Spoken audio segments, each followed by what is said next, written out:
What up, what up, what up? What up, Hales? Good morning, good morning, good morning. I'm trying to set up the Jumbotron with these informations. What time is it over there? Say what? Good evening. What time is it over there? 9:15. PM? Yep, we're about 4 hours ahead of Eastern Standard Time. Oh, okay. So it's not that late. No, not really. Yeah, you cool. You Oh chilling. no, sorry, You we're 5 chilling. hours ahead, aren't we? Because the call's 4 p.m. and it's nearly 9, so it's 5 hours. Ignore me, my brain's clearly not working. It's clearly not working right now at the moment, eh? No, not in the slightest little bit. Damn, why I can't have a cool accent, man? You do have a cool accent. It's just like a regular to me. Exactly, but to everybody else, it's pretty cool. It's just when you hear your own accent, you're thinking, eh. That's exactly what I think. I'm just like, oh damn, I just sound regular.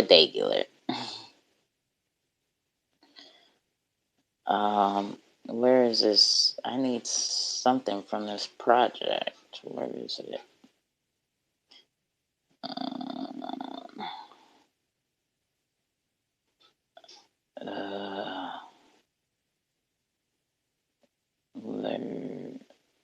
Oh, that poker night is over though.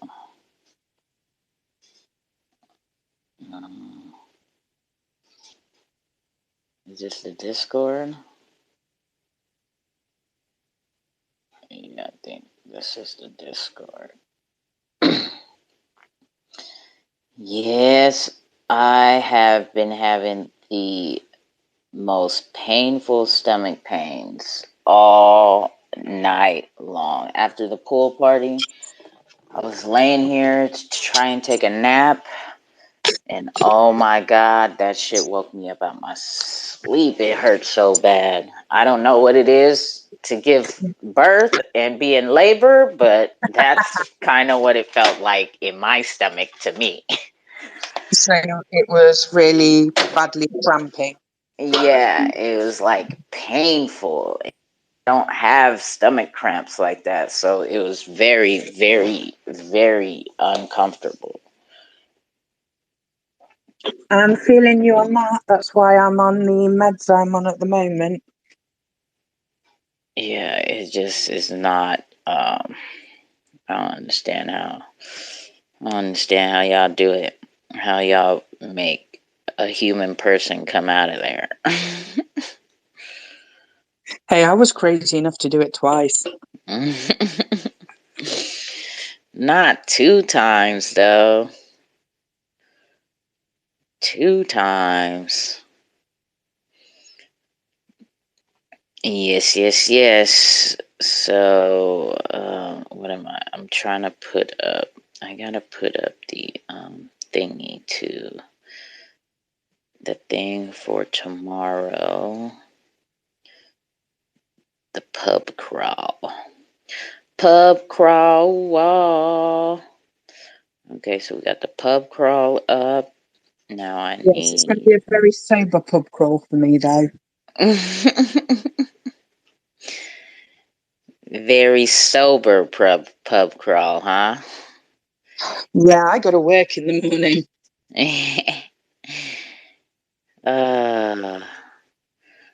Man, okay, and then I have their Discord up there.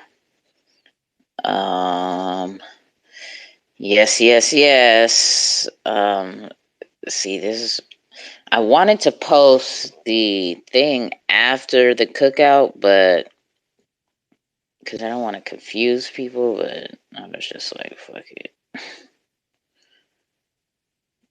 Okay, so there's the Nft Labs. Got them. All right. And now we just wait. We wait for people to show up and we just kick it and chill for a minute. What'd you cook for dinner? Oh, we had fajitas this evening. Fajitas, huh? Yep, with big chunky pieces of beef. I just heated up a Hot Pocket for breakfast. That's not proper food, but we know you eat like a child. Pretty much. If you could give a kid money and they could buy whatever they want, that's pretty much what I eat.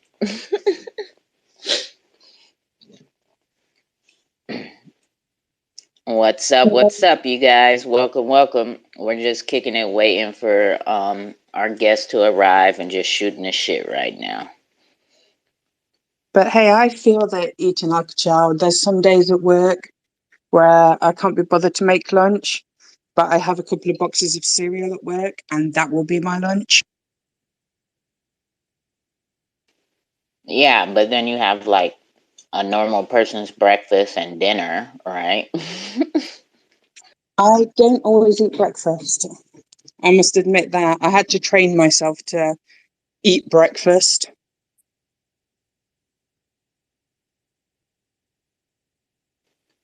Yeah, well, there are some days I don't even eat. There's some days I eat just once a day. There's some days I snack all day. Like, it's just not the best diet, really, honestly. Don't follow my eating habits, please. No, you have a really shit diet. I do. I really do. With a whole bunch of juice mixed up in it. What up, Red Eye? What's going on?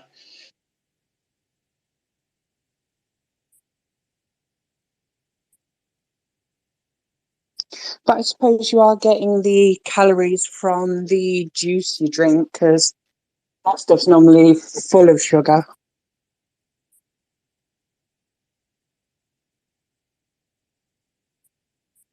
Yeah, the juices fill me up sometimes. What up, Red Eye? What's going on? Went to work early so I could catch the cookout. Hey, Red Eye. Hey. On a Sunday? Dang, you guys got to work on a Sunday in the fields? I work every day. That's that bullshit, man. Fuck that job. Yeah, When it's moon, not my right? kind of job. When Well, moon, man. Then fuck that job, right? yeah, it's more like a way of life than a job. But if you're doing something you love, then it works out. I Yeah, suppose that's that's a very true. true point. Say that again, Hills? That's a very true point. If you love what you're doing, it's not really work. Yeah, that's true. Because when I was in the field, I did not like having to get up, and I would just regret it every. I'd be like, damn. I think my thing is I just hate setting an alarm and having to be on somebody else's time in order for me to survive. That's what kills me. Like, I hate that. Like, I don't even want to set my alarm. I just want to wake up and be able to do what I want to do when I want to do it. Right. But I think that's every people who are not workaholics like that. I think that's most people's, dream.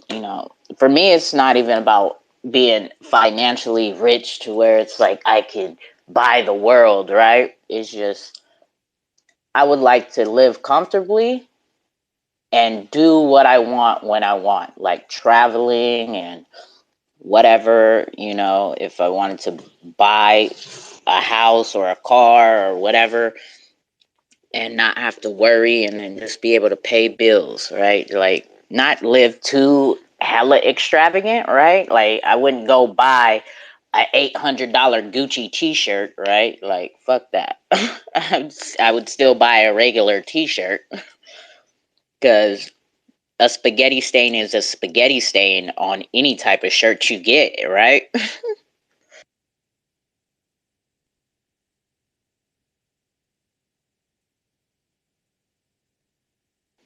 Where the hell did Jakes go? I just seen him pop in here and then vanish.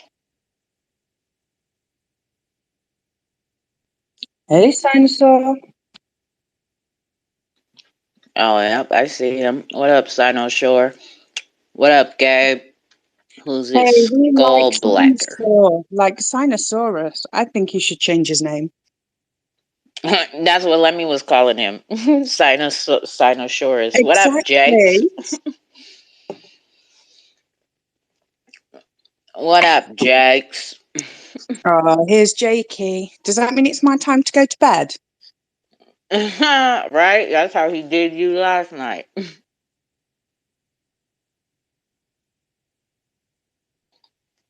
He said, I'm up out of here. Hales is here all the way from the UK. It's time to go.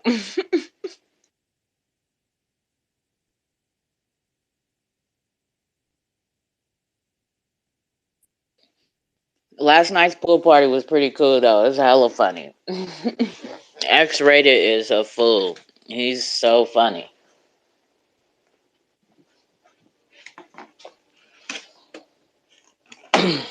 Mm.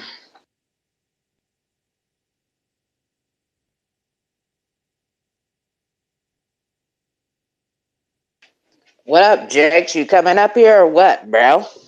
No? No? Bro? No? No, bro? Are you wounded from the pool party last night or what? It was pretty fun. I had a good time. We had a whole bunch of guests stop by and hop on the mic. Hawaiian and King Kong and 808 was telling us about Hawaii life and ocean life and surfing and octopuses and sharks and shit. Would y'all do that? I I could I cannot be swimming with the sharks. Fuck that. You see, my boyfriend has done that, and I just think he's crazy. Yeah, that's a bit wild. I think the most wild, yeah, I don't even think it's wild, right? But a lot of people aren't keen to motorcycles. Like, that's as adventurous as I've gone. Like, is I got my motorcycle license. I bought a motorcycle, and I know how to ride a motorcycle. And ain't no popping no wheelies or no none of that. It's just I'm not a motorcycle rider. I just know how to ride a motorcycle. That them knees down to the asphalt when you doing a turn or something. Hell no. Not me. You've got to go knees down, or you're not doing it properly. Fuck that. I'm hella cool. Uh when I first bought my first bike, it was a small bike. It was a 250 engine, and I was trying to do a U-turn in my because I had went to my cousin's house and I was trying to leave, and I was trying to practice a U-turn, so I went. Her street is it was a dead end, so I was going towards the dead end, and I tried to like do the U-turn slowly, and guess what happened? I was like, "Yep, U-turns ain't for me on a motorcycle. I'm cool." That motherfucker fell. I was like, "Oh my god."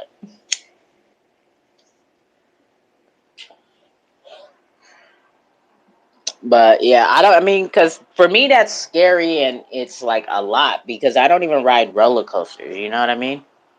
And then just to be on a freeway with like no car armor around me.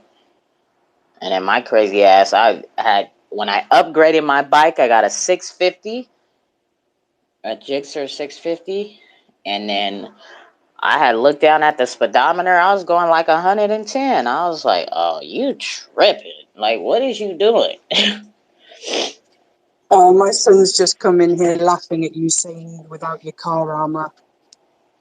Yeah, I mean, that's spooky, man. You don't got a whole car around you. Like, what if somebody, and then like, so, like people like my uncle, like when I had got the motorcycle and he had pulled up on me, he came to my house and we were chit-chatting and he was like, yeah, because in the Bay Area, the traffic is kind of bad, right? Depending on the hours, especially off work hours, right? Fresh off of work, traffic is fucking terrible. So he was like, yeah, you know, I fucking hate you. I hate you motorcycle riders. You guys just be flying through. He was like, I was stuck in traffic for like an hour the other day, and this fucking motorcycle just came on the side of me and just slid through. He was like, I wanted to take my car and like just bump him a little bit. I'm like, Dad, that's fucked up. That's cold, ain't it? Bump him like he's in a shopping mall or something, and just gonna like slightly bump into him a little bit. Like, that's crazy, bro. And who is that? Red Eye? Or no, that's Hales. What up, Labs? What up, NFT Labs? Good afternoon. Good afternoon. How you doing? I'm doing pretty good. I'm glad to be here, guys. That's what's up. We are glad to have you. We just kicking it. We just kicking it for a minute, waiting for the other guests to arrive. And if you guys could tweet the room out since you're in here and let everybody know we are getting the cookout rolling and finna start here very soon. We're gonna chill out for a little bit longer because we're supposed to have what the hell is that? Mutant muscle mutants, mutant shit. It's like a tongue twister. It's Eminem. Mutant Muscle Club. The Mutant Muscle Club. Oh, there they go, right there. The Mutant Muscle Club is in the house. So while we getting started. And if y'all could tweet the room out real quick, we're going to turn the vibes up a little bit. I know it's a Sunday. And this is usually how it goes. The stragglers will start straggling in after a while, right? So let's get this kicked off and let's vibe out a little bit, set the room, get everything together. You feel me? Get the vibes flowing in here before we roll on in to the cookout. You dig? And Lemmy has sent me some info. He is dropping a video today on a song, and that will be released at 6 p.m. Eastern. So I will release that. I will play that song a little bit later. But let's get started with the 2Cold's song, and then we'll start rolling underway. Again, if you guys are just getting in here, please share the room out. Let everybody know that we are about to get started with the cookout because our two guests have arrived. So here we go. Hold on. Let me start. Oh, you always want to do that.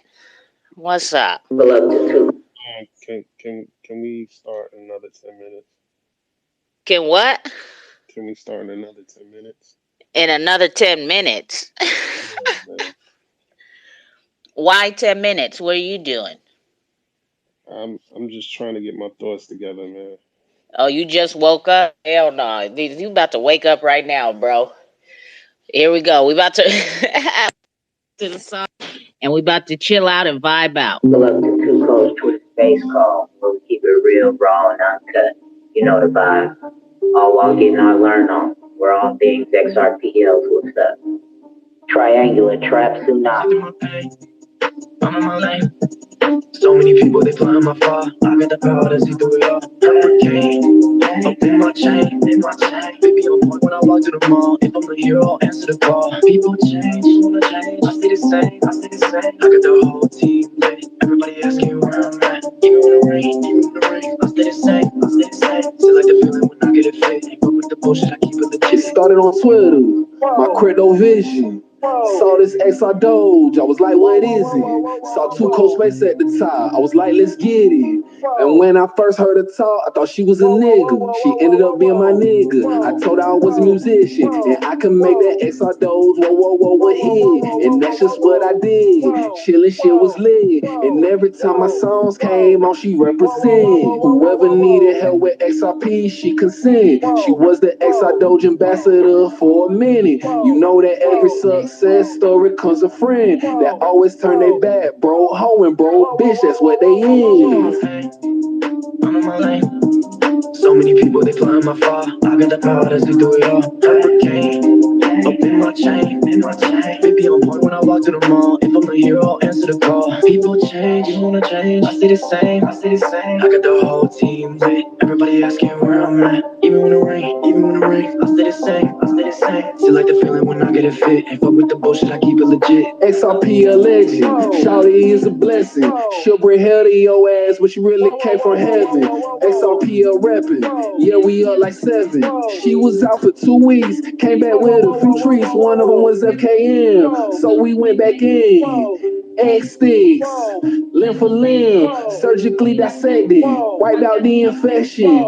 Warm up the grill, cookout, we resurrected. I'm talking Uncle Neil, X-rated, Becky Coin, the ocean's wavy, Sonar Muse, Magneto, a bro, ho, get in my way, we letting off a torpedo.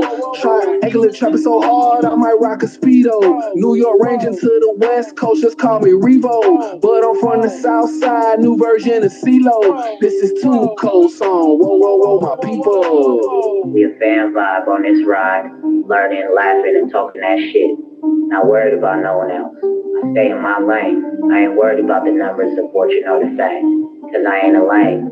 The sun big enough for everybody to shine. Just respect my shit. She ended up being my nigga. I told her I was a musician, and I can make that XR Doge, whoa, hit.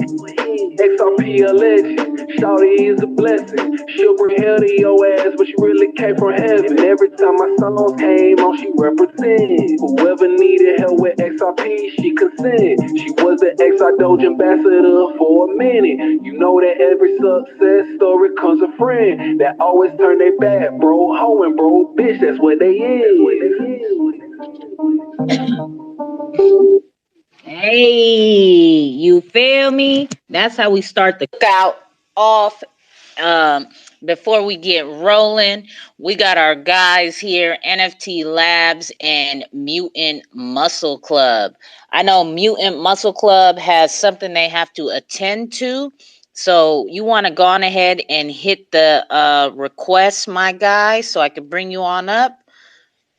Because you have been the buzz of a couple of conversations, and people would like to know what is going on with the Mutant Muscle Club. The artwork is dope, right? And from what I've heard, I have not joined the Discord, but from what I've heard, the artist, I don't know if that's you, my guy, but you guys do live drawings in the Discord where, the community can watch some of the art being created live. So I thought that that was dope, and definitely want to hear more about the project.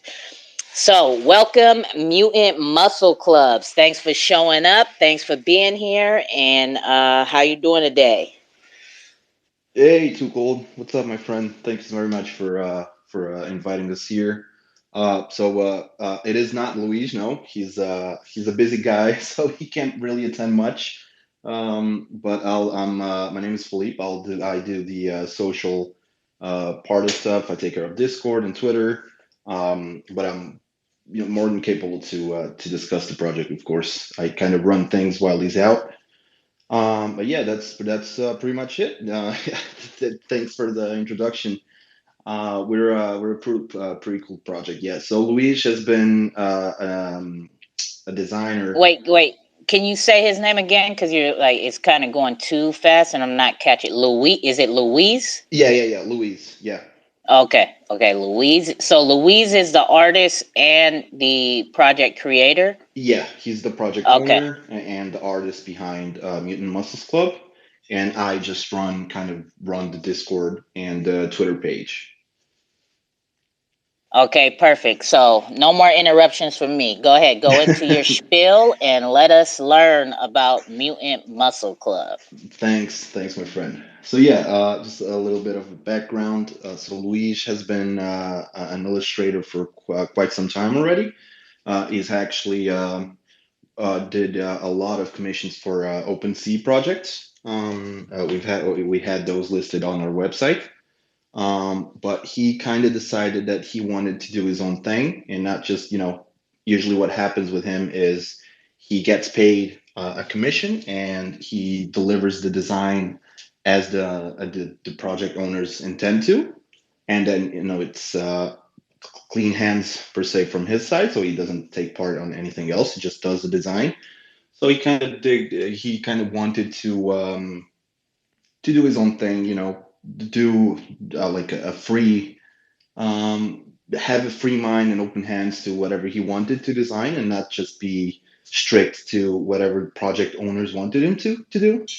So he said, you know what, I'll just do my own thing, and he started to dig up, and he had a friend that has been um, pretty knowledgeable of the NFT space and the XRPL space here. So I said, hey, listen, Luis, like there's a pretty cool space here. The community is nice and they're all tight. It's completely different from OpenSea. So if you want to try your luck here, I mean, I think people are gonna dig you. So he said, okay, what, let's try it. So he discussed it with me, and let's get it. So we spent quite some time actually coming up with the name and the project itself, developing it. And then he came up with the designs, and he said, listen, it would be cool, how about we give the community some for the lack of a better word, free speech in terms of the design. So he said, listen, let's launch the project and let's do live streams with everyone to join in, and let them have fun with it, see how it goes. So yeah, we started it about, I think, a month ago or something like that.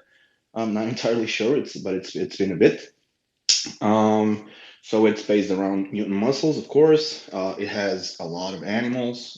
We were deciding to stick with 5 animals, but we said, you know what? The community has been so supportive and so engaging with us that we need to do our part as well. So he comes up with 5 different designs per batch, each collection batch that we have. So we have already 2 collections out, and each collection has 5 animals, and they are always different per collection. And it's only 100 NFTs per that collection. So it's in 200 NFTs, we have 10 different animals. We also do auctions, which we're going to do one in about 20 minutes or so. So thanks for letting me jump in first. Luis does every week or so once or twice Twitch streams and Discord streams for everyone to get a feel on how Luis draws his stuff. I mean, the community has been very, very engaging towards the fact that Luis allows them to, go to Discord, tell me what you would like to see, because this is what usually Luis does, is he goes to the Discord and says, hey everyone, I'll be doing a live stream Twitch. What would you like for me to draw? So he gives that freedom for our supporters to say, oh, you know what, I'd probably like to see a mutant avatar or something.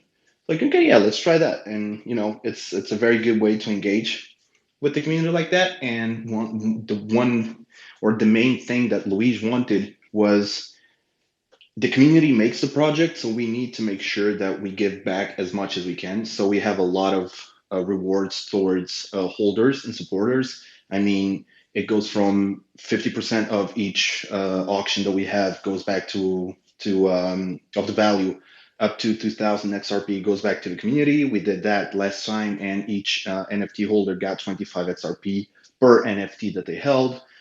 We got exclusives going straight to the top holders.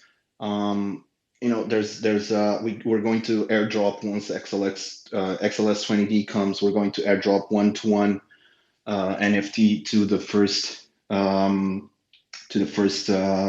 supporters here. I mean, trying to give back to the community as much as we can. So yeah, that's that's about a pretty big but a sum of what our project is. It's really about having something cool designed, and designing it in front of everyone to see that process of what's like to design something, or an NFT in this case, and trying to stay as much as we can engaged with the community, and try to give back as much as we can, because without him we really wouldn't be much. So yeah, that's pretty much. I'm sorry if I took too long, but that's pretty much it, my friend. Oh no, there's no time limits here, man. We enjoy learning as much as possible about a project as they want to share, you know what I mean? And then we open the floor up for the community to be able to ask questions and whatnot. So my question is, so Luis is the artist. I don't think I caught your name. If you did, you give it? I mean, if you want Yeah. My name is club, that's fine. Philippe. Philippe. Okay. Yeah. So Philippe, so your project is, so the project is obviously, it sounds like it's a art project, right? Yeah, So definitely. there's no promises of utility or anything of that as of right now, right? So, and then I think I was seeing, I know that you guys are minting and putting things on Sologenic already. So is there no token for you guys, or is it just straight buy off of Sologenic? No, there is no token for us. It's we're solely an NFT project, so it's just buying off Sologenic. Yeah, although we are not putting them up for sale on Sologenic, we are listing them there, but we run this on a whitelist basis. So we want to make sure that the community that is with us and has always been with us get. Oh damn, you got rugged. Did he get rugged right? Sorry, what happened? Okay, you cut out for a second right there. So the Oh, last part I heard was whitelist for Sologenic. sorry. Yeah. So we, instead of listing them for sale on Sologenic, we run a whitelist setup on Discord. And what that means is we list, once we have all the NFTs, we actually get people that want to buy them and hold them. So trying to build our community little by little. We want to sell those NFTs on a direct transfer manner instead of actually listing them for sale. So we want the actual community to be with them, because one of the things that we were warned from the get go was that there were a lot of people that were trying to scalp the NFTs for a short, like a really quick flip or something like that. And while we're not against it, I mean, they're free to do whatever they want, of course, but we want our community to be able to actually have them and not having to compete with others to have our NFTs. So, we just run a whitelist setup. We put up a form, and if people want our NFT, they can enlist that form, and then we reward the holders for on the next collection. We're going to give whitelist spots for the ones that held from the first collection. I don't know if I'm making sense here. Yeah, no, that makes sense. So when you guys are doing that, are you, because I heard they so from where I heard it from was Hawaiian was telling a group of people in the Owl's Nest, he was telling them about the project, and he actually told them privately.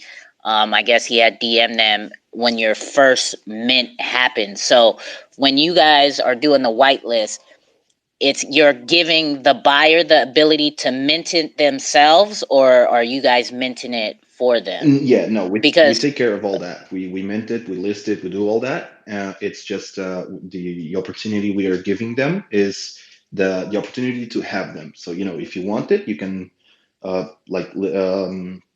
do your process on the form, And then, this is the price. You transfer the XRP for us and to us, and we transfer you the NFT already fully minted on Sologenic. Everything, we take care of all of that part.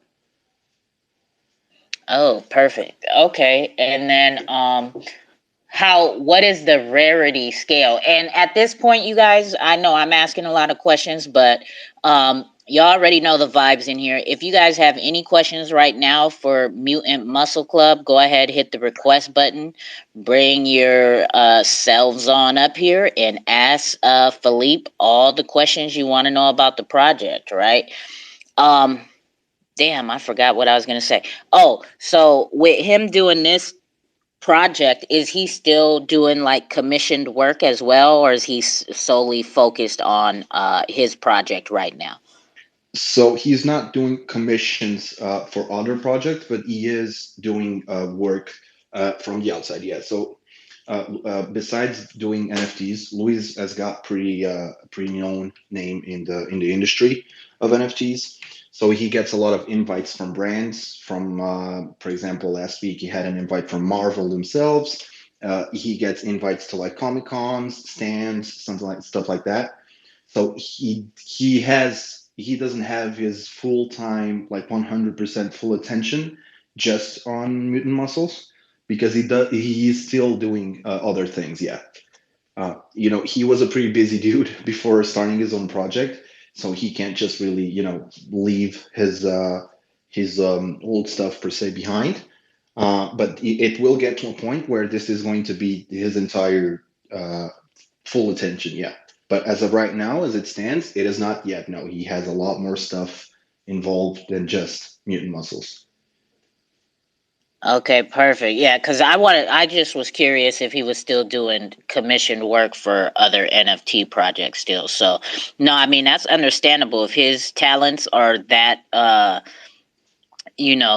noticeable and he's that talented. Obviously he is, right? Because these designs, they are pretty awesome. The artwork is very dope to me. um uh yeah, it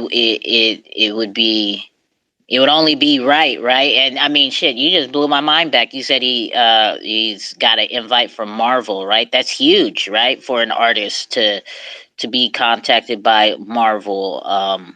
That's shit. Good luck to him. Hope everything pans out, in the best of his favor with that. Yeah, we were actually very jealous of him because he got invited by Marvel to see the like the pre-run of Doctor Strange. So we were all very, very, very jealous of him. I bet, right? So, is there anybody else down here who has any questions for Mutant Muscle, Philippe? Philippe Mutant Muscle. I crack myself up sometimes for Philippe and the Mutant Muscle Club. Man, come on now, man. Today is your day to be able to ask any and all questions right now. He's got to go here pretty soon. He's got an auction to start handling. Go ahead, Red Eye. I see you right there, my guy. Go ahead. Yeah, I'm just curious on the average price of the NFTs. So it actually depends on the batch. So one of our big things is, since we don't have we're not selling them on Sologenic. I mean, we one of the first things we said was we couldn't care less about volume, really. But what we did want was a good secondary sales market. So, we understand that while we want holders, we also want, for people to be able to see a value that's added on those NFTs. So one thing that we do is we add each collection has an increased price. So going back to 2Cold, you were mentioning the rarities. So what we do is each collection has 100 100 NFTs, and 90 of those are commons, and then we have 6 rares, 3 super rares, and then 1 that's legendary. The legendary is always 1000 XRP. I mean, it's going to be today, it's going to be tomorrow. It's all of the collections, the legendary, it's always going to be the same. As for the commons, rares, and super rares, it depends on the batch. It started at 150. and now it's up to 200 for the commons, and it's going to keep rising as we go. Like I said, the purpose here is to, if, let's say, for example, you bought one at 150, in a month, the common one is going to be, let's say, 400. That 150, you're never going to sell below 400 because that's the minimum that we as project owners are going to sell it for. So that's why we want to create that secondary market for, for everyone from a part of the community to be able to take profits should they want to. We don't want the community losing with us, which has good not happened.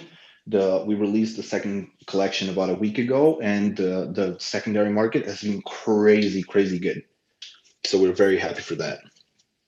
But as it stands right now, the common ones are 200, the rares are 300, the super rares, if I'm not mistaken, are 500 or 450. I'll need to check up on that. And the legendary, like I said, it's 1,000. But the legendary, no matter the collection, it's always going to be 1,000.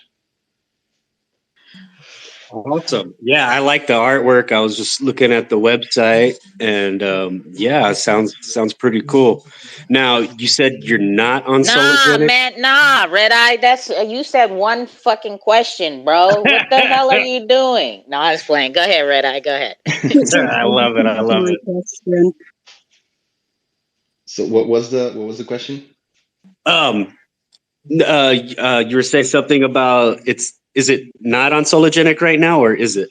No, it is. It is. But like I was explaining a little bit earlier, all of our NFTs are unsologenic right now, but we don't sell them on Sologenic. We do a whitelist basis, and we do a direct transfer. So a community supporter comes to us. He likes that. He would like to purchase one.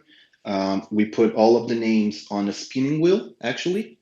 And then all of the NFTs on another one, and you get drawn a random NFT. And then you can either choose to buy it or just not claim it. And if you like it, you buy it, you transfer the XRP to us, and we transfer the NFT through Sologenic to you. Awesome. Great. Thank you very much. No worries. Thank you for asking. Yeah, perfect. Because I was gonna ask that too. I was just about to ask that. Are it randomly picked, or do we if we wanted, we go and we say, oh, I want mutant number 234 or whatever. So okay, so it's still random and in a sense. So okay, that's cool. Yeah. So what we do is there's the 4 tiers of rarity. I mean, so there's legendary, super rare, rare, and common. And what we do is we say the prices. So we list the prices beforehand, of course. And then once we put up the form, we want the users who are going to do the form to let us know which tier they would like to be enlisted on. So, for example, if one would only like to pay the minimum amount, that person will only be up for commons. If, let's say, a person would like to go for the legendary one, you will be listed for the legendary one and all of the ones below. So, if there's multiple people trying to go for the legendary one, only one's going to get it. So all of the rest are going to be put up to the lower tiers. So, and so on and so on. Yeah. Okay, cool. And then, so how does it work? Is it how often do you guys do the so it's basically called an auction. So what you're doing today is selling the NFTs today, right? Is it an auction highest to is today highest bid wins, or is this the process every week? Or how often do you guys sell if you haven't sold out? Okay, so today is an auction, so it goes to the highest bidder. It's not a collection release per se. This is just an auction. So what we usually do is we want to release a collection on Sologenic each 2 weeks, and then in between those 2 weeks we do an auction. So let's say, for example, on Monday we release a 100 NFT collection. Then on Sunday of that week we're going to do the auction, and then again on Monday of the week after that, we're going to release a collection, and so on and so on. The time frames here are usually adjusted as we go, but a collection is usually drop between 2 weeks. Usually, it's every 2 weeks. Okay, cool. And then, so what if you guys don't sell out? With like, can somebody just come in on a regular to Wednesday and come in like, oh, okay, you guys haven't sold out of this collection yet, like, or is there a waiting time? Okay, so what usually happens is, and what's happened both times is, we have the whitelist for the entire 100 NFTs. So even before the collection is listed, it's already pretty much sold. Because, like you said, the artwork is so good that people just want to jump on it before it's even up. But if that happens, which has happened, because some people don't like the NFTs that they were randomly assigned to, so they don't claim them. So what we do is, for example, on Monday we had the release of a collection, and we had, I think, 10 NFTs that weren't claimed. We usually give people 48 hours, and then and Thursday we did the exact same thing again for the NFTs that were left over, and we did it for people who were holders. So we put up a form and say, hey, listen, there were 10 NFTs that weren't sold. We're going to do a random draw on like in 2 days. If you want to get a chance to have one, put your name here and we'll list it for it. And yeah, that's the process. Cool, awesome sauce. Anybody else down there got any questions for Philippe, who is representing the Mutant Muscle Club? Nobody. Now is your time, because Felipe is limited right now, and I know we're cutting it close. He has an auction to go take care of, he says. So Yeah, just about it, pretty much. Yeah, but I'm still free for any questions, please. well, it looks like everybody's acting speaker shy. So I want to thank you very much. That answered all of my questions.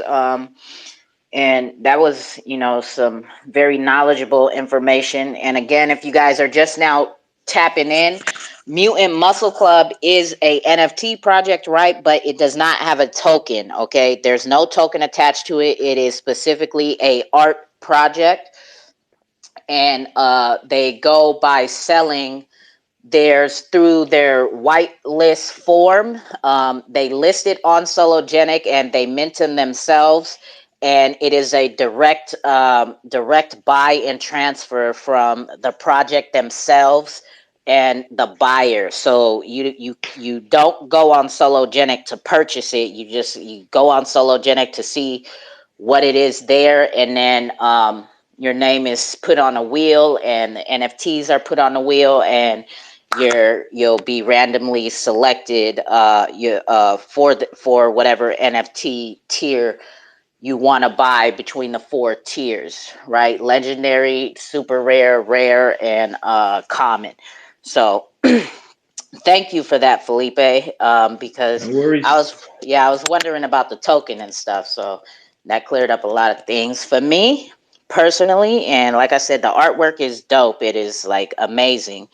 So appreciate you guys pulling up and stopping in and sharing the information with the community. This is recorded, so people who weren't able to be here will be able to still hear about the project and whatnot once I get it up on YouTube. So I want to thank you for stopping by. I know you got an auction to head off to. So appreciate your time and coming to speak with us and let us know about this dope project on the Xrpl. Oh, real quick before you go, I wanted to ask, okay, so I know you said he has a friend who was in the Xrpl, but he did a lot of work for OpenSea. So what made him make the choice to come to the Xrpl? You mean you mean Luis himself? What made him come to the XRP? Yeah, to The XRPL, launch, sorry. to launch his project on the XRPL, because I mean you said he did a lot of work on OpenSea. He's Yeah. obviously a great artist, and we know that the marketplace for NFTs right now, and to sell and obviously make money and all of that and get more exposure for your art, right? Because with those projects you said he was doing work for, I'm pretty sure he didn't get the credit as the artist, right? So for his name to get more exposure than he already has, like why did he choose the XRPL to launch his project? Well, I think it was two main things, really. I mean, that's more of a personal question to him. We never really discussed why. He just, I just got invited to help him out on this. But I think the two main reasons here were the community, because it's to the lack of a better word, too cold on OpenSea.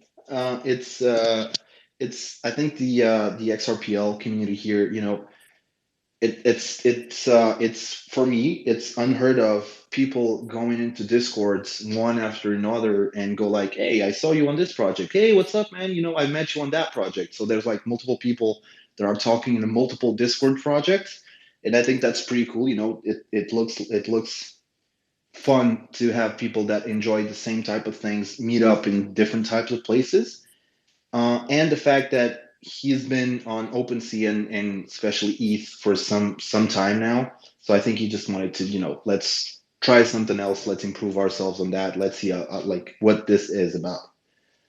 So yeah, I think those were the two main reasons. All right, perfect. Sounds good to me. So, yeah, I can dig it. The XRPL community is definitely different. That's for sure. And we're just, we're small compared to OpenSea, obviously, but like you said, a lot of the familiar faces, who are a part of the entire ecosystem community, the XRPL, and not just one project, because people are spread out everywhere. And again, all right, that's the last one from me. I'm not going to hold you up. I know you got to get going. So nobody else wants to ask questions. You guys missed your chance, so sucks for you guys. But obviously you can catch them in the Discord, right, or on Twitch. Yeah, for It sure, for seems sure. seems they're very open and communicative, right, very involved in their own community. So you guys might want to join their Discord. I think I put the link, one of the tweets from your page, I think that's your Discord link up there. So and if you guys want to get up in there. So again, thank you very much. Appreciate it, Felipe, very much. Thank you so much for your time. Good luck to you on the auction. Hope you guys bang it out, and whatever the goal you're aiming for, I hope you guys succeeded. Thank you, 2Cold. I wanna just thank you for inviting us here. I mean, it's been pretty cool. If you could just drop me the link once it's the recording is live, so I can share it with the guys. I'm sure they'll enjoy it. And yeah, man, I like this top job really. So I'll make sure to tune in again on the next one for sure. So Oh yeah, yeah, thank you very much, man. we're here every Sunday doing a cookout. It's a whole vibe. We do live trivia. Some projects, I know I asked you guys, and so I know projects who don't know what it is we do here. When you listen back, you'll see what it is we do here. NFT Labs sponsored a giveaway. They're going to be doing 3 giveaways throughout this call, and it's for educational purposes, right? Like I like to help give back to the community. I like to help bring awareness to projects that are seem like they're going to have longevity on the XRPL, right? So for me, just winning a giveaway, just being handed to you because your profile picture looks cool, that doesn't seem like right to me, right? We want to make sure that the coins or NFTs that projects are going to be, donating or sponsoring to give away, we want to make sure that people are interested enough in the project to do a little bit of research while they're here on the space call. So we do some quick live trivia, right? Something they can find on the white paper or the website real quick to try to come up and answer. And then I mix 2 other questions in there with an XRP or Ripple question and a Zum wallet question, right? Because we're on the XRPL. So that's what we do here. So when you guys listen back, you'll be able to see what it is we do here. But we definitely would love to have you guys back if you guys have any more updates, or you guys just want to come and let the community know about some things. coming up or whatever in the future, definitely would love to have you back. Yep, that seems good, man. No, and we'll definitely be back. I have we have some cool news we really can't share right now, but we'll be back. I can promise you that. All right, for sure, and I appreciate you guys. So good luck and have fun at your auction. Thank you, my friend. See you, everyone. Thanks for being here. All right, have a good one. Thank you, you too. All right, and with that, so Jakes, you didn't even want to ask nothing. Like, are they gonna make a dope muscle gorilla or something? Like, what the hell, bro? Oh, you was still trying to wake up. That's why. That's what's wrong with you. Can you start in 10 minutes? So with that, okay, that was a cool little vibe. I like the artwork. Their artwork is very, very dope. You could tell like it stands out. It is a lot different than most of the projects on the Xrpl, right, that I've seen as far as the artwork. And the artist Luis, wow, he's that sounds like something, right? To me, those are investment words for me personally, right? Artist contacted by Marvel, invited, like shit. He might be doing some work for them eventually soon. So, you don't think his artwork's gonna be worth some money sometime soon, like more than what he's selling it for? Hello, message, but not financial advice. Okay, these are my personal thoughts. I'm just sharing with you guys. But anyway, since you guys are acting brand new, before we get into it with NFT Labs, let me wake y'all the fuck up because y'all acting real dry and real boring right here, right now on a good old Sunday cookout, okay? So like I was saying earlier, Lemmy is releasing a video on ABCDEF. He's releasing a video on the on his YouTube channel for this song, and it will be released at 6 p.m. Eastern time, which is in a few hours. And this song, I think, is a cool little vibe. I think I've played it before. Played it a lot because he said to keep it under wraps until he's ready to release the video. But as we all know about these cookouts, the 2Cold Xrpl cookouts, it's educational. We love to help spread awareness and information and educate about the Xrpl. So this song is called Zamo, right? And if you can only imagine what the song is about, right? So it's Zamo. So maybe you guys could play this song for somebody who may be interested into crypto, asking about a wallet, what to do, and all of this. This will be an instructional video that Lemmy is going to be releasing on his YouTube channel, and I will also be adding it to my channel as well. Once he does that, I'll add it to my playlist. And I will be pointing people to this video for newcomers into crypto, asking about the Zum wallet and things like that. So this is the song. The video will be released at 6 p.m. Eastern. So let's kick it off with Zamo. You feel me? Triangular trap tsunami. This 2Cold raw and uncut. You know the vibe. Oh, they hating on me. Stupid internet. Crypto Survivor calls me the Zum Wallet Whisperer. It's clear to me how powerful and important the Zum Wallet will be. So Lemmy, the fam, and me try our hardest to educate the community. XRPL coins, I want it, copy, get some more. XRPL coins, I want them, copy, get some more. XRPL coins, I want it, copy, get some more. You know how we roll, no window shopping flow. XRPL coins, I want it, copy, get some more. XRPL coins, I want it, copy, get some more. XRPL coins, I want it, copy, get some more. Give me some more. Give me some more. Download your Zum wallet. Make sure you write all your keys before you get your trust line. You gotta have 10 XRP. That's why I keep my Weembo. That's where I keep my LKM. That's where I keep my MG social. And coil up all of my gems. You can make your own token on the Xrpl, I ain't joking. Exchange coins on the Dex trade. Hit account worth, see how much it made. The Tangum card is for secret keys. Casino coins are the ones with memes. Rug trust line token trash. We say win pad on the bag. XRPL coins, I want it, copy, get some more. XRPL coins, I want them, copy, get some more.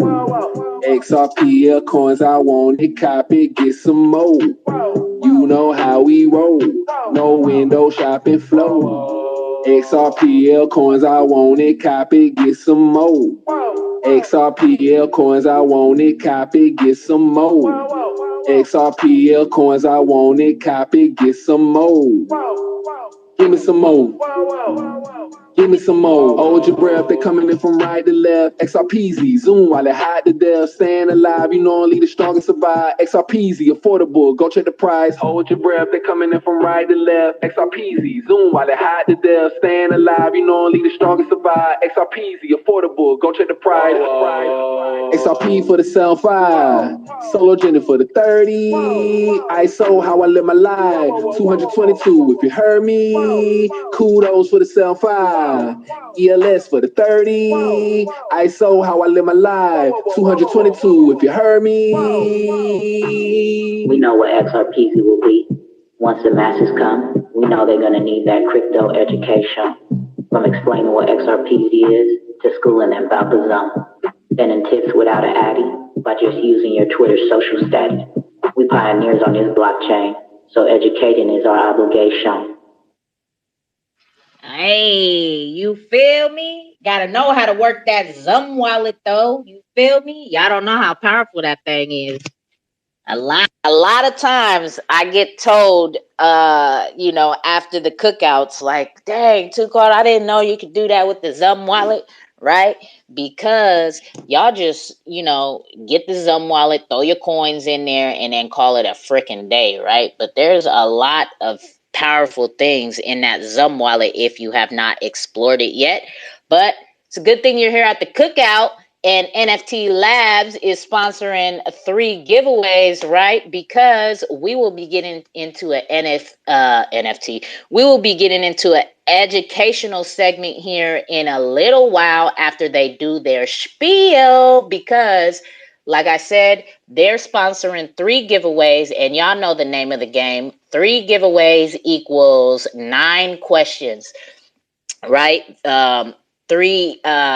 3 questions per 1 giveaway, and you will be able to win what it is that Nft Labs has put up for the giveaways. So with no further ado, let's roll into Nft Labs and let's see what they are talking about, because I know from having a conversation with them when they were hosting a space call a couple of weeks ago, I think over a month ago or so, there is a lot of moving parts to Nft Labs. So if you didn't know, guess what?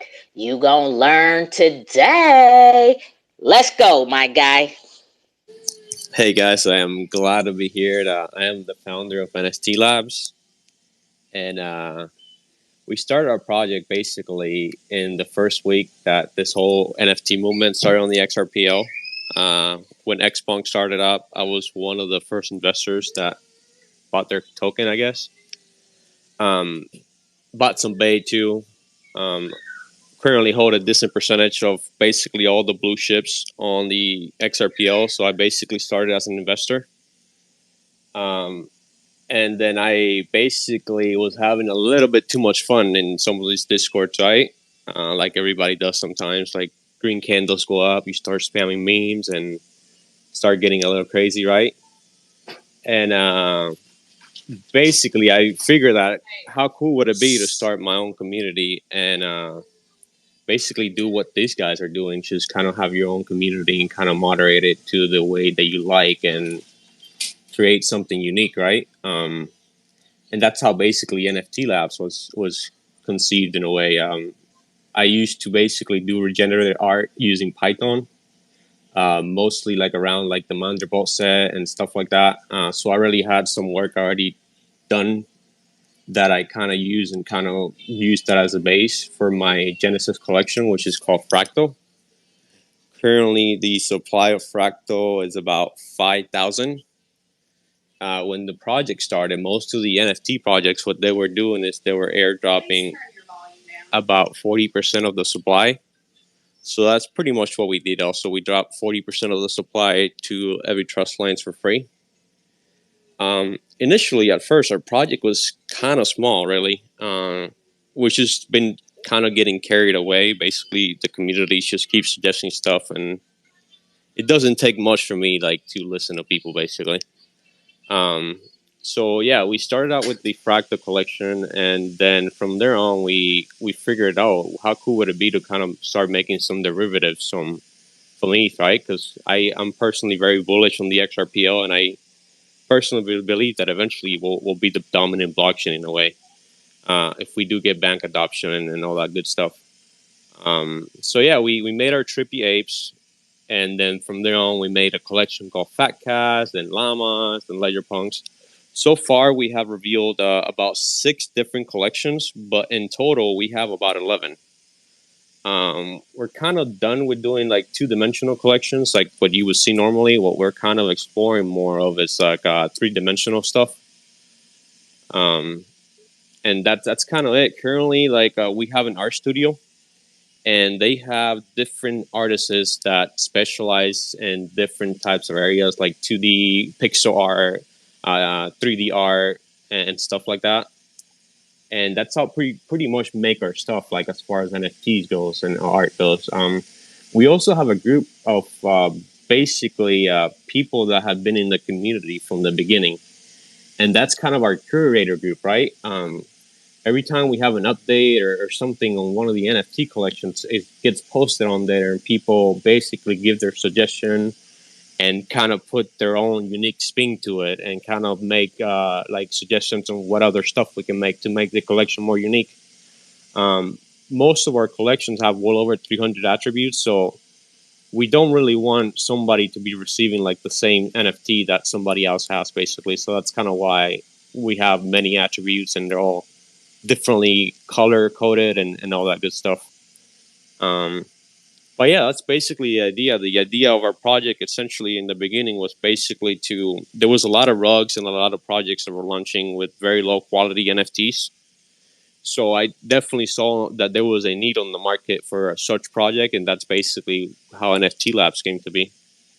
From there on, that was basically the first stage, just make NFTs. That's basically what we're at right now. The second stage of our project is basically building applications that we can kind of support for these NFTs and kind of do intricate stuff with them. The NFTs themselves don't really have any utility. It's more of what we do like with these financial products in the lab kind of thing. We're kind of experimenting on how can we push the boundaries of NFTs. So it's more than just a profile picture, but at the same time, not really tell you, oh, you're going to get this and you're going to get that. You're just going to simply get it. Our project is completely founded by me, and this is not really like some sort of marketing bullshit or anything like that. It really is completely founded by me. No one has been sold any Fractal token or any other token at all. And that's pretty much it. We have an application called Xrpl.2, which is basically a token website that lists all the tokens that are on the Xrpl. And the idea of that website is to basically reflect everything that happens on the ledger onto the website in a way that it's easy for humans to read, anybody without basically minimal knowledge. So let's say someone that comes from CoinMarketCap or from the ETH environment that is used to using sites that are similarly structured to CoinMarketCap, they can simply look at Xrpl.2, right? And they can kind of know what they're looking at simply by looking at how the site is structured.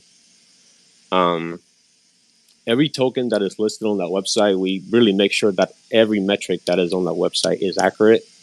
The volume is 100% accurate. The market cap is not accurate because you don't really know what the circulating supply of some of these tokens are. That's why that's not really a metric that we use to rank some of these tokens. We'd rather use like volume or like transaction count on 24 hours to kind of rank them, which is kind of an unbiased way to basically rank every single one of them without putting our hands in it, kind of thing. We also have an XRP marketplace that we're working on called xrpnft.com that is basically going to be for everybody to use. And the idea behind all these products is that we're kind of trying to develop our vision of what an NFT marketplace should be on the Xrpl for the users. A lot of people have marketplace ideas and they have like business models for them, and we completely respect that. But we have a unique way that we want to execute just for our community, and anybody else that wants to join us are welcome to join us. And you don't really need a membership or a partnership or anything like that. The way I'm going to have it set up is it's going to be basically it's going to be such a good deal that you're going to basically think about trading in other places than trading in our app, basically. So I'm not really trying to make any money per se on these apps. As you guys know, I have a lot of NFT collections that I can kind of create unique business models with and kind of leverage that to our advantage. But yeah, that's kind of our project. Do I have in mind of making more NFT collections? Possibly. But other than that, that's pretty much.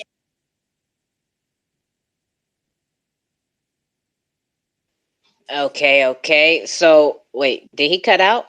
No, I'm here. I'm still here. Oh, okay.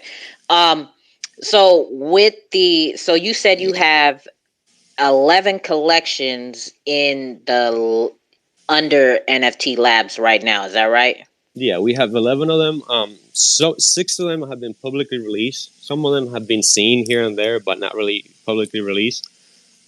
People that are in this Discord, like George Dave and Di, have seen them because they're in our curator group. So they have seen all 11 collections of them. And some of them are even suggested by some of these people.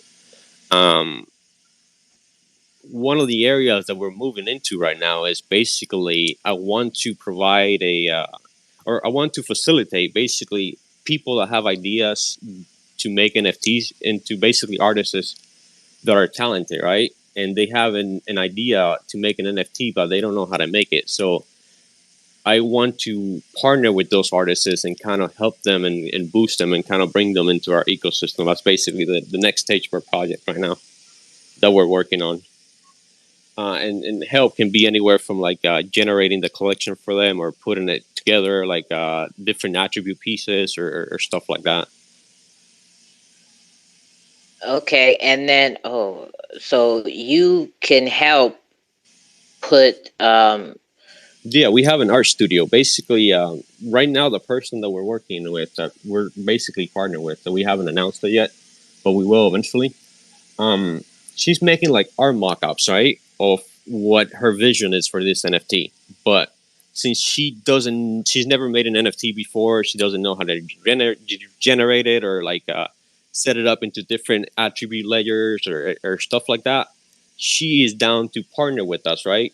So she can give us her art concept and all the attributes that she wants on this NFT to make. And I am going to get those art concepts to our art studio, right? And they're going to kind of clash and collaborate together and make it one NFT concept. Oh, okay.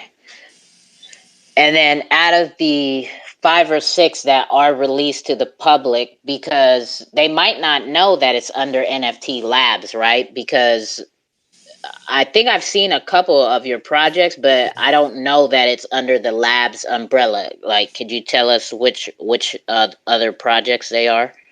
We don't really have much marketing, so it's kind of understandable that you haven't heard of them. Our Genesis collection, obviously, Fractal, Xrpl Fractal is our Twitter handle. We also have Trippy Apes Club. We have another collection called Fat Cats. And another one's called Llama-Palooza. And the other one's called Ledger Punks. And the 6th one is called Ripple Sharks. And that's kind of some of the ones we have made publicly. I'll talk about some of the other ones that we have also made publicly that are not really on the list on the Discord. We have a collection for the Sunbird network that is basically like kind of like pixelated birds kind of thing. And those have like well over 300 attributes. And people that are holding Fractal will also get those. We're kind of going to airdrop it, kind of how the Flare network did their airdrop of their token for the XRP chain. We'll have our community members set their Flare address on their XRP account and use that to airdrop the token or the NFT into it. We also have another collection for the Flare network that it's like pixelated monkeys, which is kind of like I got the idea from a collection that's from Solana. There's like some pixelated monkeys on Solana that I thought they were pretty cool, so I went ahead and told my art studio to kind of make some spin-off of them, basically. And we also have a collection called Dungeons and Doodles, which I think is very unique collection. The reason why I think it's unique is because it's basically 5 different characters. It's a human, is an elf, an orc, a dwarf, and then a Nightborn, or actually a Dragonborn. And basically, each one of these characters, they all wear different clothing attributes, and none of them basically wear the same clothing attributes, and they each have about 50 to 60 attributes each character, right? And they all share different weapons, so it's kind of like a unique concept that we're trying to create with NFTs, and not just have like one model. It's kind of like Mutant Muscle Ape, where they have like multiple characters, but we're trying to create a lore behind it. And those are obviously kind of a spin-off of Dungeons and of the Doodles from each. So it's kind of like the same art style in a way. Okay. So like I said, that's a lot of moving parts you guys got going on. Anybody? It's hard to promote these things because, I mean, we have like a Twitter account for each one of them. So it kind of requires somebody that's like specifically the marketer that's basically doing that job, which right now I'm basically the only person that's kind of running the project, so to say. We do have a couple of developers that work for us, but other than that, like, it's still a lot of work. Still a lot of collections. It's still a lot of micromanaging and a lot of stuff that you have to set up to make it right. Yeah, I can only imagine. So off of the one project, so you got NFT Labs and the other projects you got open. So that's 5 different Twitter accounts you're trying to. Man. Right, it's like I'm spreading myself almost too thin here, but I'm having fun. I mean, it's all really for having fun, and I'm not really looking to market it that much or anything like that. If eventually I need to market it, because obviously there's a lot of projects currently that are coming up with unique ways on how they basically can hyper growth. So eventually we're going to have to try to look into that too. So we don't really want to stay behind on that department. Because our product is amazing and we're building amazing things, but essentially, if you don't market it, you'll never hear about it, kind of thing. Yeah, exactly, right. Like, I know what you're talking about, because I'm spread a little thin myself with the cookouts, and then I launched 2Cold's coin, right? So yeah, man, you just get excited about the ledger, and you just really want to participate in anything that you can. And soon enough, you realize, wow, I'm actually doing a lot of things here that I didn't really know that I was doing. Exactly. Yeah, it's a lot of my time. Yeah, it's there's a lot going on, right, behind the scenes, most definitely. So I completely understand that. So at this time, anybody got any questions for NFT Labs? So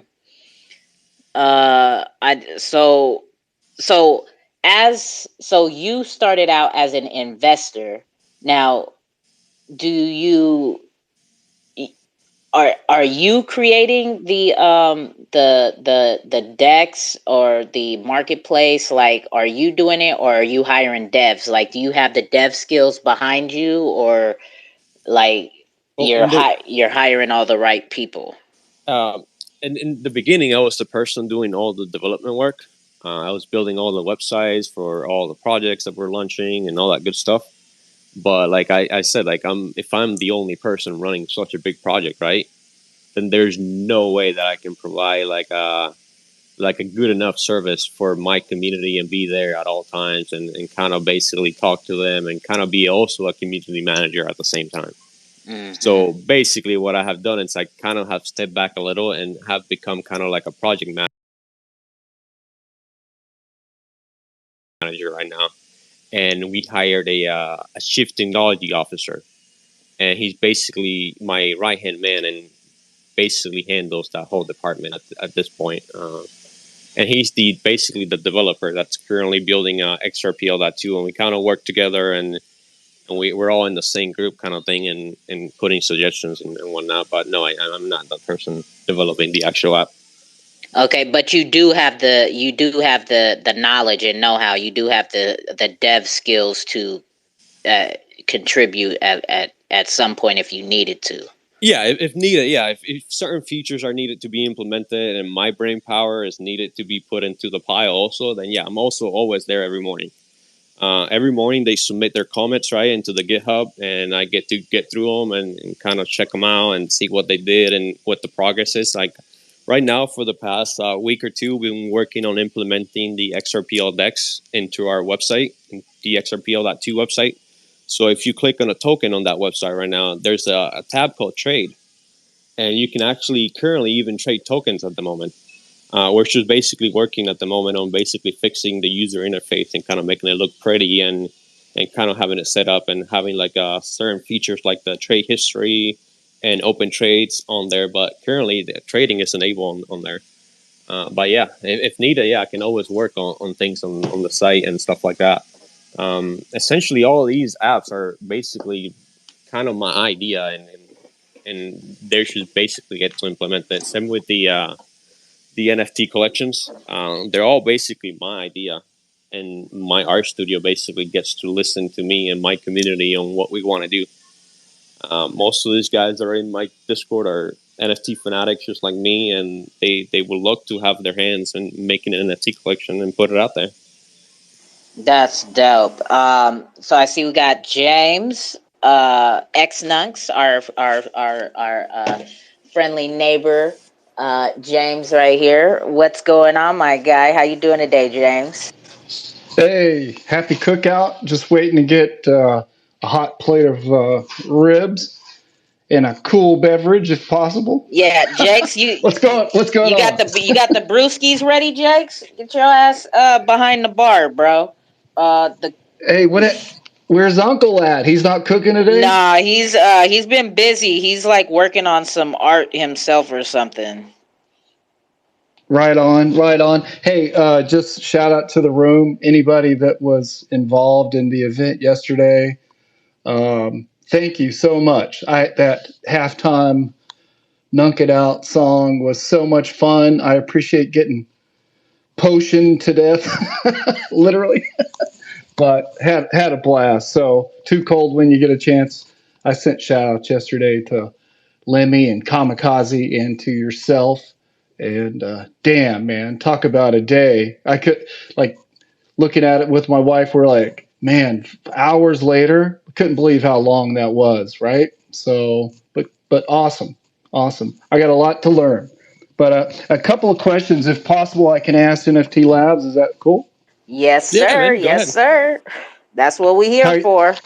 How are you doing? I scoped your at the beginning of this when you came up. I scoped your site, checked everything out. So are you doing a platform on 20 when it comes out? Is that your main goal? Is to release all these? Yeah, that's our goal, to kind of release some of this platform, release our NFT platform, right when the standard comes out. Yeah, so you're curating, right? These are all from the you guys' till, right, to where you're starting out projects, and then you're going to allow regular folks to come in. Yeah, that's the idea. I mean, we kind of have to build out the ecosystem, right? So I saw this when I started in the Xrpl as an investor, is that it's such a new space that a lot of these tools have to be built out, and the people that have to build them is us. There's really no one else that will build them. So Right. I took it I'm upon sorry. myself to do that and kind of start building kind of thing. But yeah, that's basically the idea. To have it all ready. Cool. Are you familiar with Not Larva Labs? Yes, I am very familiar with the Funks movement. Okay. So, all right. So cool. So I can talk openly about all that. So Yeah. from the beginning, there was a lot of us on OpenSea quite a while ago, and we got delisted and DMCA'd by these people, right? And then they moved their operation to, create that space. And that kind of is, there's a lot of heat on Ethereum, obviously. But ever since the crash, we're talking $5 gas fees now, right? So nothing to say bad about anybody anymore, right? Because at least in that ecosystem, it's moving and stuff. And I created Xnux because of waiting around, because we're going to be dropping on Clever Gallery soon, right? Well, when, right? If I hear that word when again, but I was just curious if you're going to allow cross-platforming, if you're going to take more than XRP different tokens to sell, and yeah, the reason I'm asking personally is I have other projects that were DMCA'd from OpenSea quite a while ago, so I still have all the artwork, and it's not in the vein of Xnux. So I'm obviously I'm a non-tethered artist, so I can put on any platform I want. So I don't sign no contract with anyone. So when I see a guy like you, I like what I've seen so far, and just super interested in how you're moving forward, and if you're having a vision of maybe something for artists, independent artists, new people in the space, or are you curating everything? So, but so far so good from what I saw. So congrats on that. Basically, my idea is to basically make the space all about the artist instead of the marketplace. If that makes any sense to you. And how I'm going to do that is, we're definitely going to list everything that we basically find on the ledger. It's going to be listed on XRP NFT.com. Now, I've been here for a while, so I can kind of tell you what projects are good and what projects are bad. As far as curating goes, I'm not really going to put a mark on anything or anything like that. I'm just going to try to make it as user driven as possible.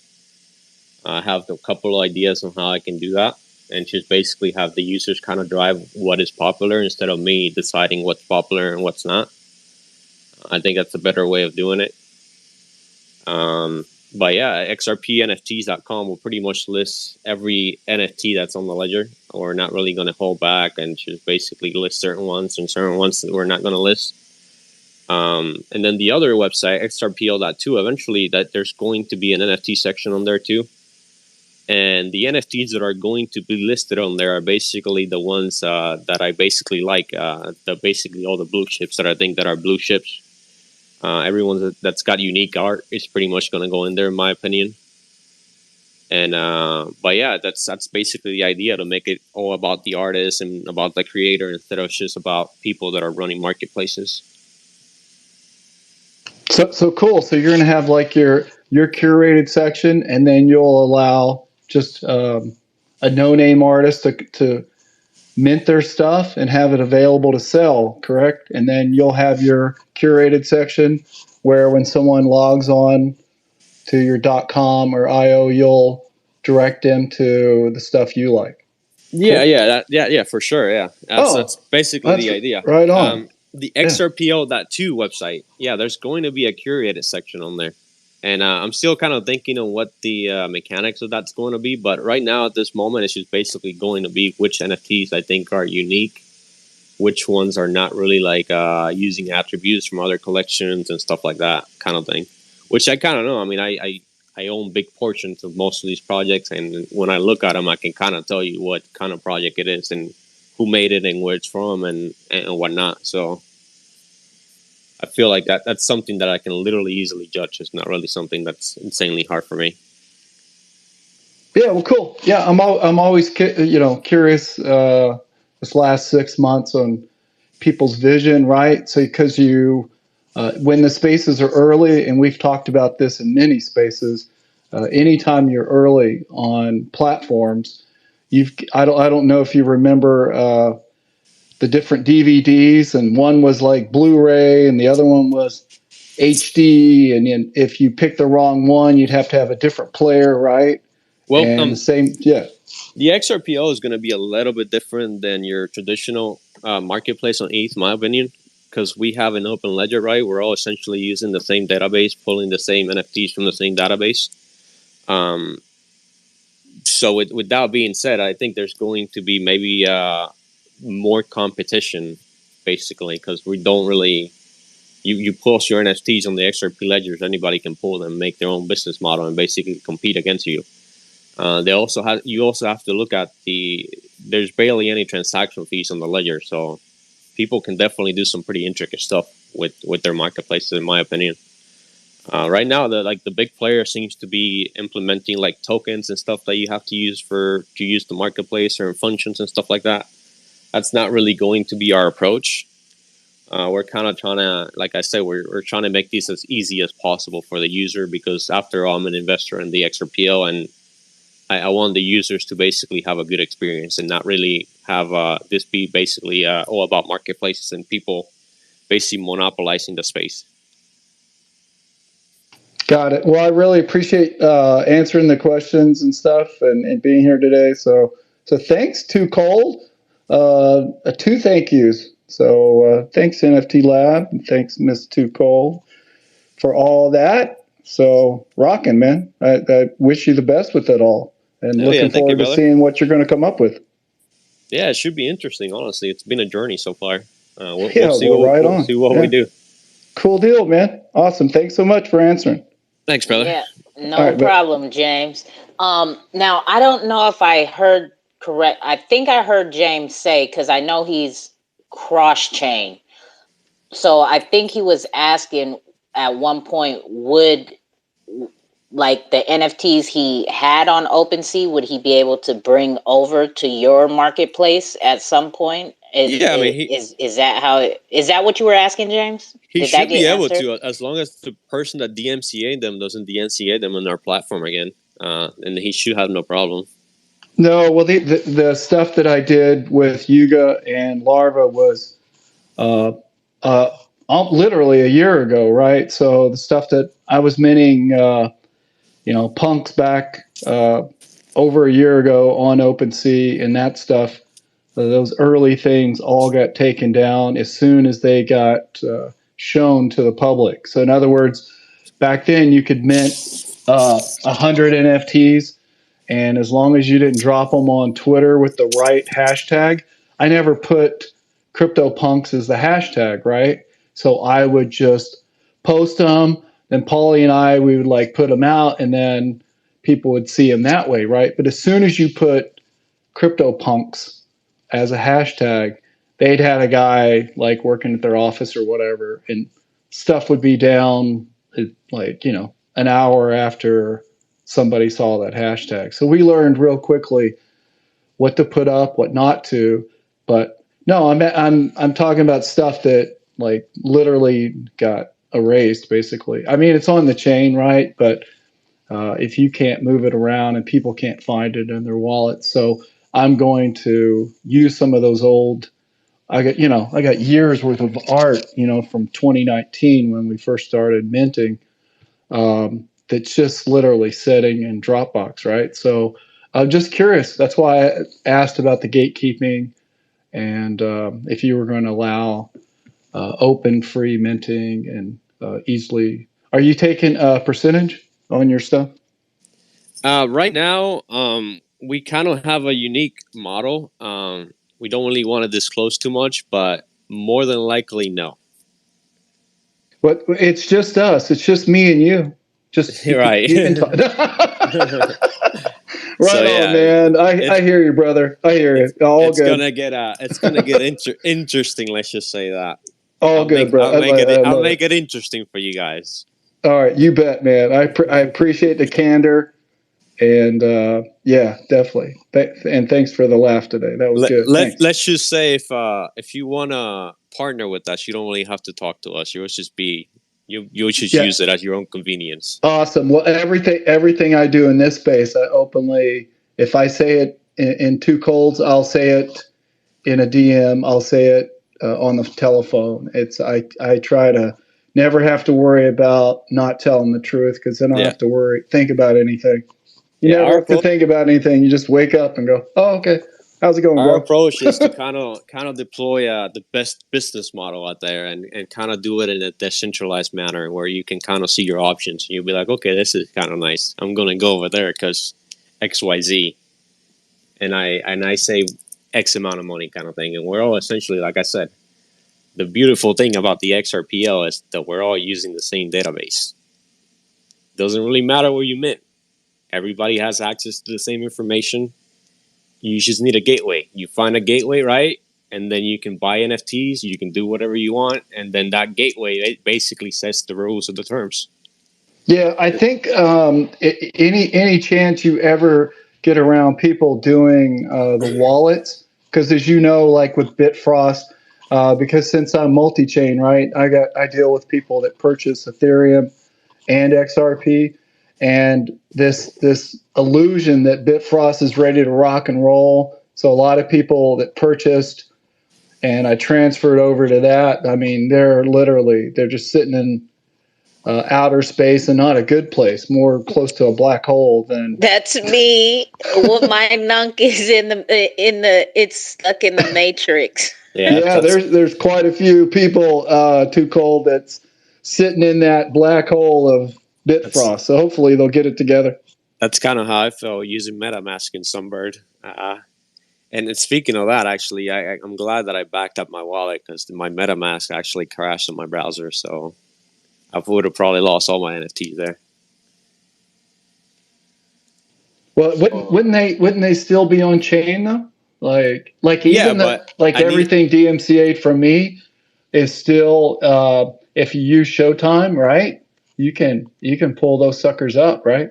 They're still in Rarible, and that was the beauty of everybody losing everything. Like when I got the 404, literally, Paulie turned me on to it, and 6 hours later, it was like pitchforks and torches. And then next thing you know, because when you take away hundreds of NFTs from, more than 60, 70 people all at once, and they get 404s, back then it was pretty bad. So being able to point them to another browser that allows them to see that their stuff's still owned and they can sell it.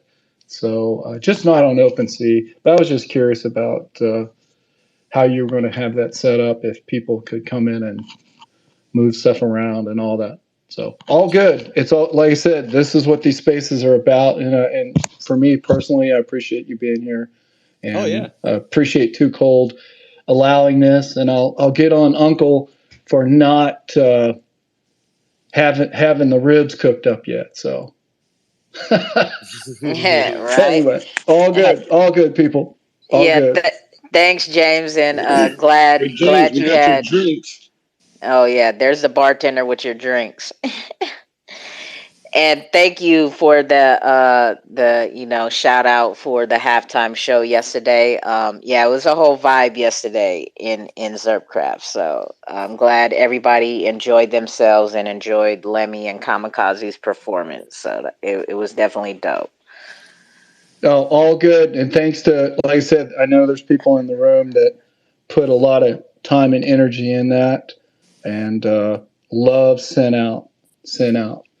And by the way, there's a creative person who called. I don't know if you know about Crypto Red Eye, but I've been jamming out to their songs that they've got on 162, and I don't know if you know who they are, but super freaking talented. Love shout out to you, buddy, because I listened to all your songs and made my day. So I don't know why you're not like you should be super famous, bro, because stuff was rocking. So thank you. Yeah, Red Eye's a regular here, and he actually, I think he did something with Kamakami. Fuck, I can't remember. With Lemmy and Kamikaze, and I don't think it's out yet, but I know that there's something that yeah, I know Red Eye. He's a frequent flyer here. He's fam in here. And with that, Red Eye, I see you got your hand up. Thank you for patiently waiting. And you suck, James, with your 100 sign, right? While we're all stuck with these hearts, right? Because you haven't updated your Twitter yet. Yeah, I was going to, but I didn't. Because basically, all the flack I get, it's like it's no shade. Like it's just funny for me because I love the 100%. I use it. I've used it from the beginning, and I do not want to let it go. So when you guys are flying around in spaceships, you'll see me like cruising around with a horse and buggy, and you'll go, "Oh, that's the 100% guy down there and his horse and buggy," and we're up in spaceships and shit. But all good, man. I'm okay with it. It's all good. All good. All right, All right. man. I'm gonna step down, but thanks so much for the No love. problem, James. This is what it's all about, right? So I'm glad you was able to hear, about another project that you might possibly put your other works in. So that's dope. Red Eye, go ahead, my mans. I see you with your hand up. Go ahead, Red Eye balls. All right. Yeah. Thank you, James, for that. Unfortunately, I haven't worked with 162 for like over 6 months. So this new stuff I'm not involved in. But if you look at the old albums, you'll see where he gives me credit. Other than that, I wish him the best of luck. And yeah, he's made it a long way producing. So yeah, thank you for that. And then the question I had for NFT Labs was about the utility token or NFT fractal. Um, is it a certain amount you own to get another NFT, or is it just one fractal equals one NFT? Any amount. 0.5 of Fractal will give you an NFT. Fractal has a 5,000 total supply. The new NFTs that we're making also has a 5,000 total supply. So if you own 0.001 Fractal, right, you're going to get 0.001 of the new NFT. If you own 300 Fractals, you're going to get 300 of the new NFT. It's a 1-to-1 ratio. So far, we have airdropped Trippy Apes, Fat Cats, and Llama-Palooza. So we have done 3 airdrops so far. We have not done the airdrop for the other ones yet. The airdrops for holders of certain amounts, or no, any amount. We mirror it. All we do is we take a snapshot and then we mirror it onto the new token. 40% of the supply of Fractal is currently out in the market. So whoever's holding that 40% supply simply sets up a trust line for the new token and then gets it for free. Awesome. Great. Thank you for the info. Yeah, we're really trying to make this as community driven as possible, but so far it hasn't caught on yet because we don't really have that much marketing. We've just been busy working, but eventually people will, if they like our stuff, they'll buy it. If they don't, that's perfectly fine. I mean, we're doing this for fun. We're not really trying to get anything out of it. Just trying to add value to the ledger. I see it. Anybody else down there got any questions for NFT Labs, right? Because if you don't, guess what? I hope you was digging around in his white paper and his website a little bit, right? And because in the Cookout details, I did say he's doing 3 giveaways. So you know what time that means. Since nobody else wants to ask no questions, right? Should we make it rain in here, my guy? Shall we make it rain? All right, so nobody else has any questions, right? Like I said, NFT Labs is sponsoring 3 giveaways, which is going to have 0.5x llamas for every winner.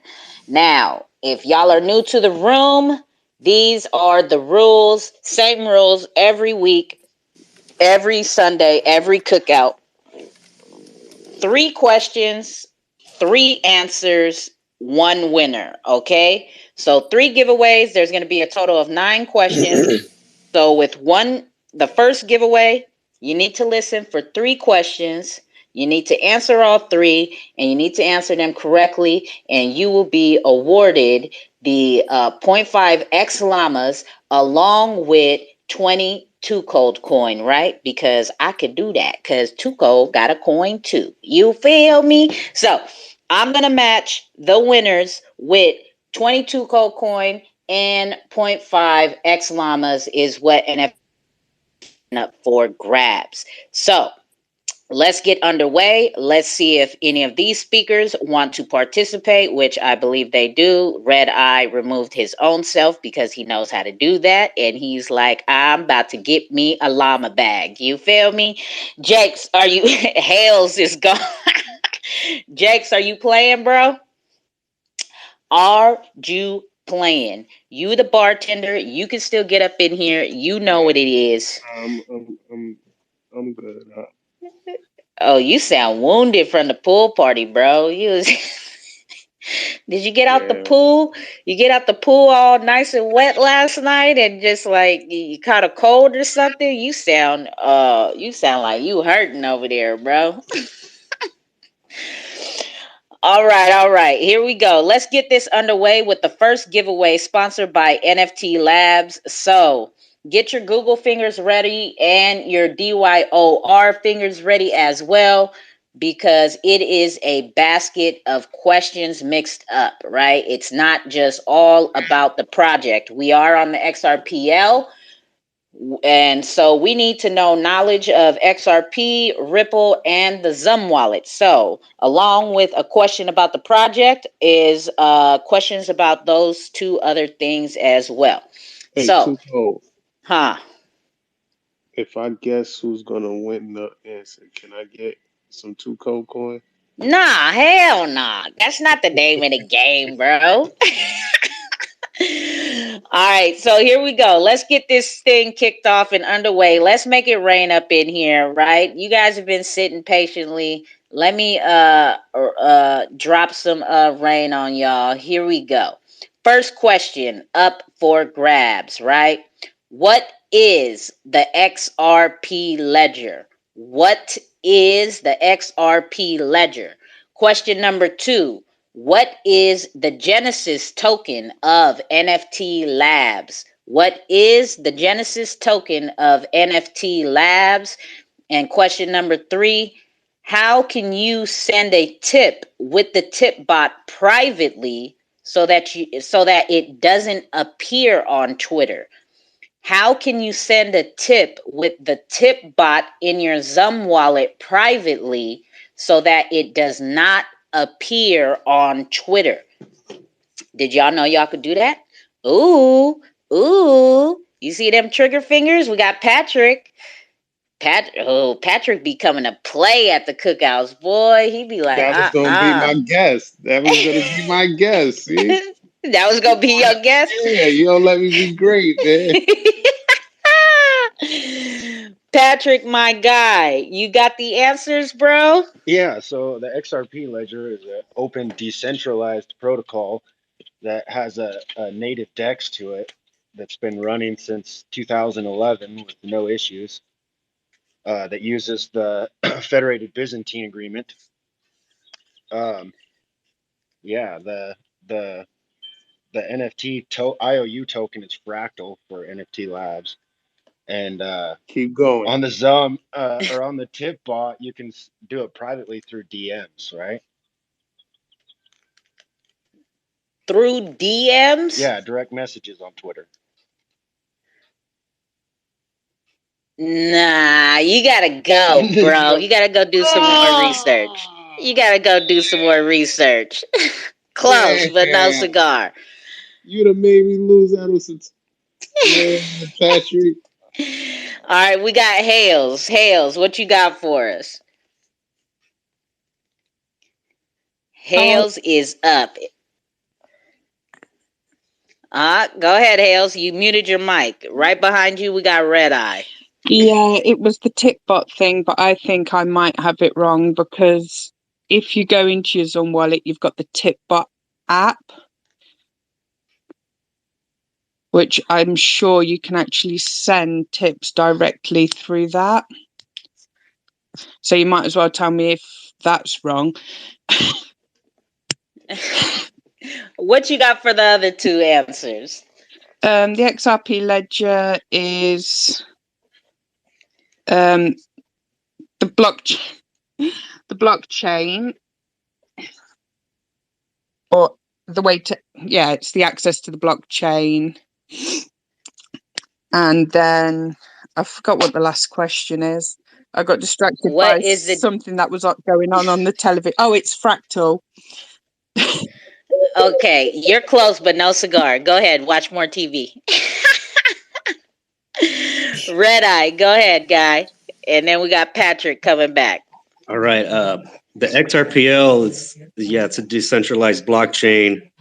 Their utility token, Genesis token, is Fractal, and I believe there's about 10,000. To send a tip privately, I believe you were doing this. You just get their address and send it to them. No, you gotta go, bro. That's not a tip. That's sending wallet to wallet. Bye. Yo, was it me again? Yeah, go ahead. Okay, You're up next. Same answers as before, but you can do it through email, generating a one-time code. Well, you have to know their Twitter handle, though. There is the answer. Right? That is the answer. So what is the XRP ledger? It is a open source distributed ledger. Okay, the Genesis token for Nft Labs is Genesis, and how you send a tip privately on Twitter is not through the DMs. It does not work in the DMs if you if you send tips that way. I've had tips tried to be sent to me that way, and it doesn't work, right? I've tried to send tips that way as well, and it does not work. The way to send a tip privately so that it does not show up on Twitter is you do it by email, and you get a one-time code generated. And like Patrick said, you must know the Twitter handle of who you are trying to tip. See, aren't you guys glad you come to learn about the Zum wallet here? Jeez, what would y'all do without the cookouts, right? Learn something new every day. So Patrick won me 2Cold coin? No, Patrick did not win you 2Cold coin.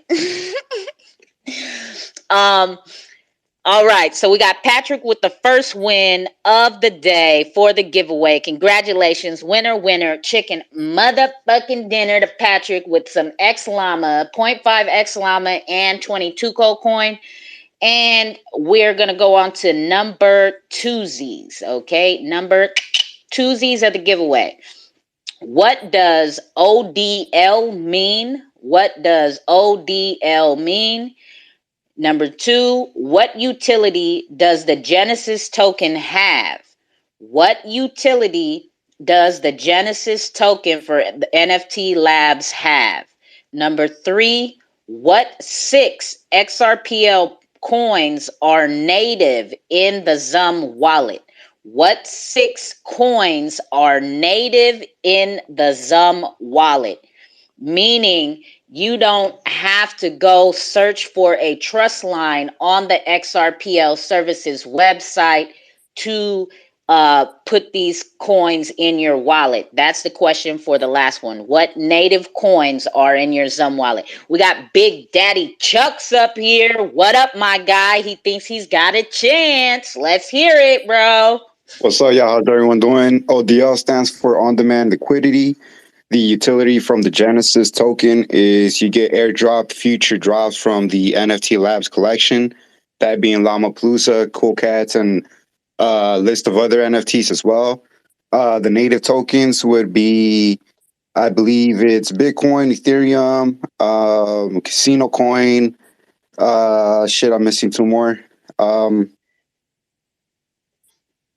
Yeah, I'll go with that. Oh, well, you didn't finish, so you got to go. Good try, though, Big Daddy Chucks. Good I got try. past it. I got past it. Nope. Hales is up, and then we got Astrals on X up next.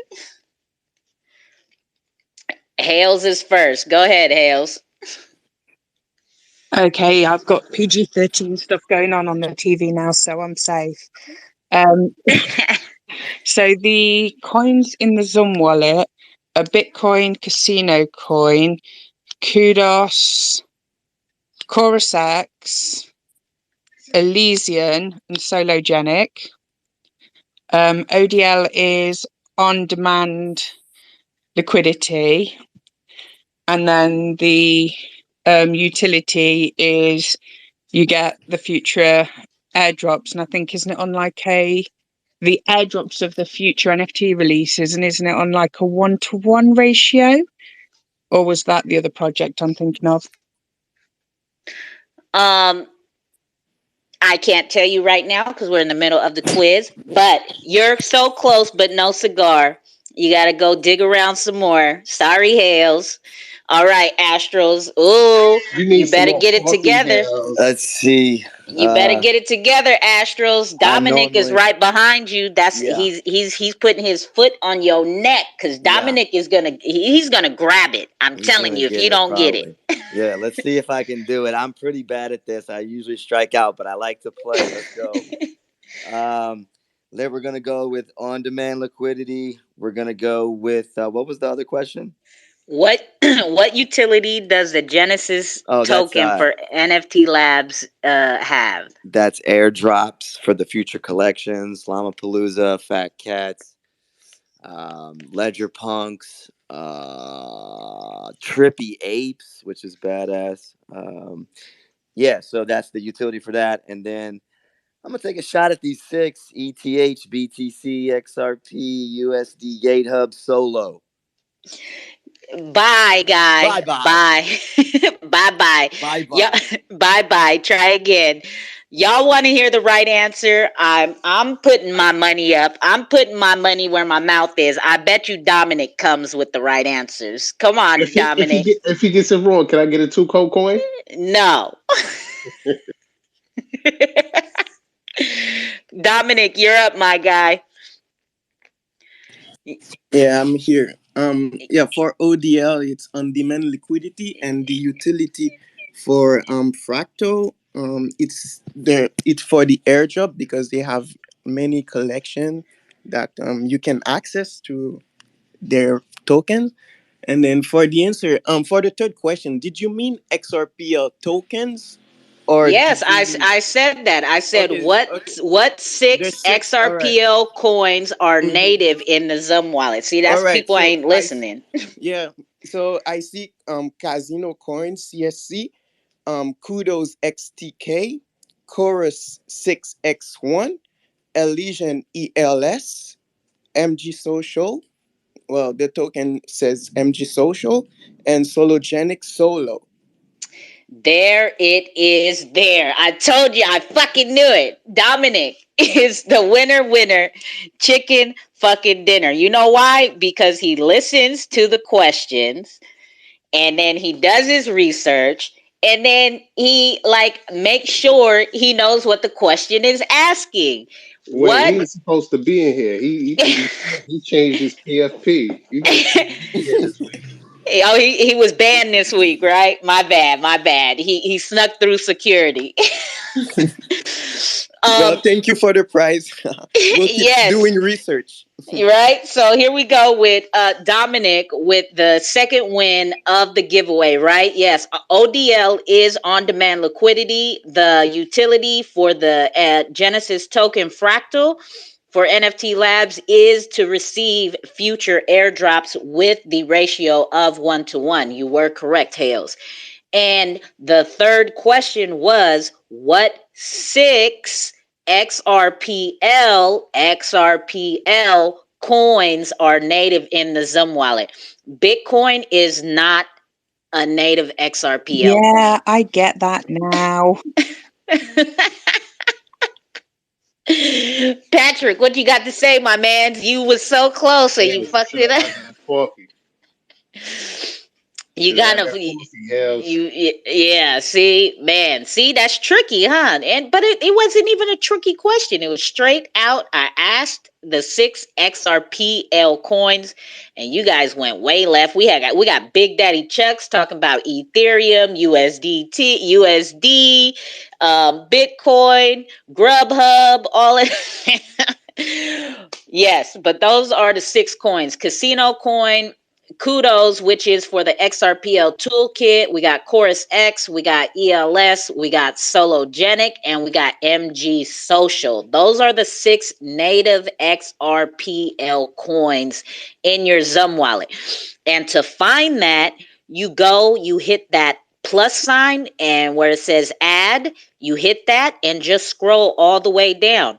Those 6 coins, you just add it, and you don't have to go to XRPL services to go scan their trust lines or none of that. You just add that coin, and it's gonna fall right into your wallet. You feel me? That trust line will be automatic. So good shit. Kudos to you, Dominic.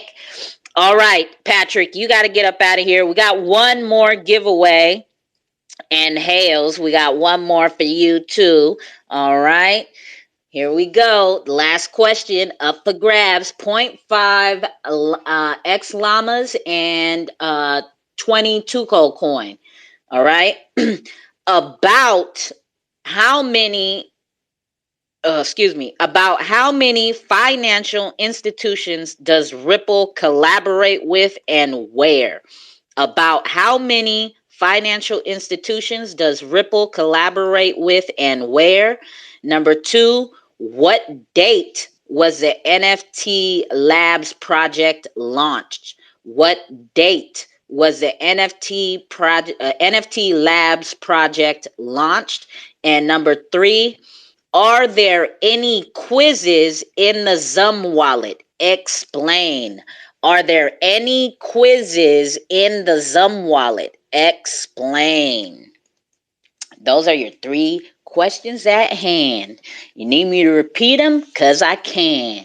You want me to bust a flow? Here I go. Whoa, whoa, whoa. That's what Lemmy says when he's in the booth on the go. Yo, yo, yo. Here we go. We got Patrick. Patrick's like, fuck that. I'm coming to redeem myself. Damn it. I want to win today. What you got for us, Patrick? What do you got for Yo, us? so last time I looked, it was like I know it's well above 500, but last time there was like officially like over 250 financial institutions worldwide that Ripple is partnered with. But it was October 17th of 2021, and when you initially go to use the native DEX on the Zum wallet, it makes sure that you kind of know what you're doing.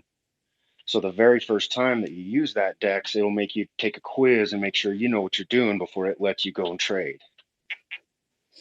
And how many questions is that 5 quiz? questions.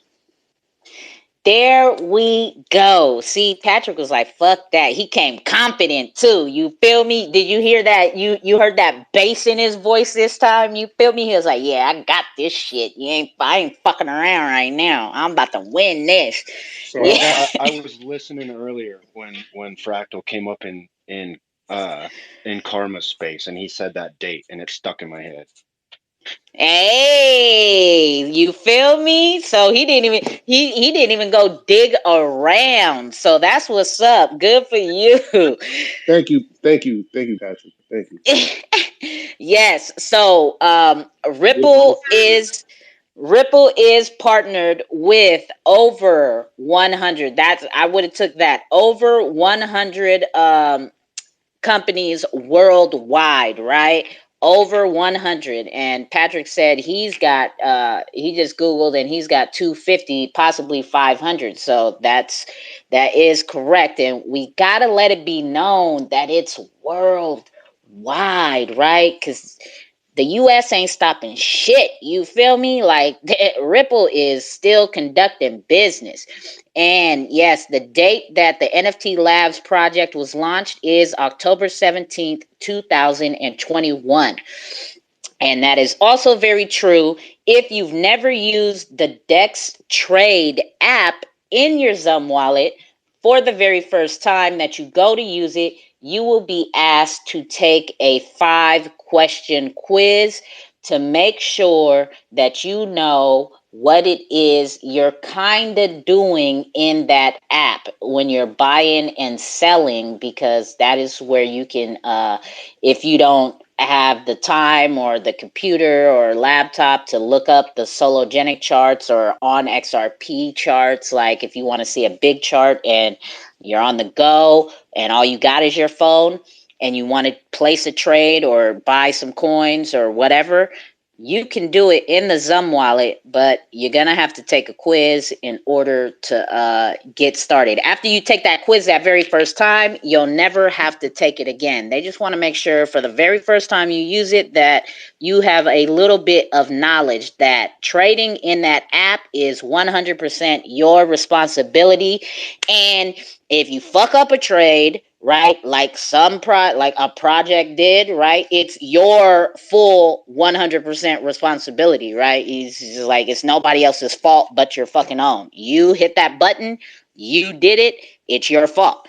So that is how it goes, and that is the end of the giveaway. So we got our 3 winners. We got Patrick with 2 wins and Dominic with 1. Patrick is the winner chicken dinner of the day. He got him 1 full llama, you feel me, and 42 cold coin. Yes. Yeah, of course, you too. That's your other nickname. When are you gonna put that back on your profile picture? Me too. Gorilla Jake's me too.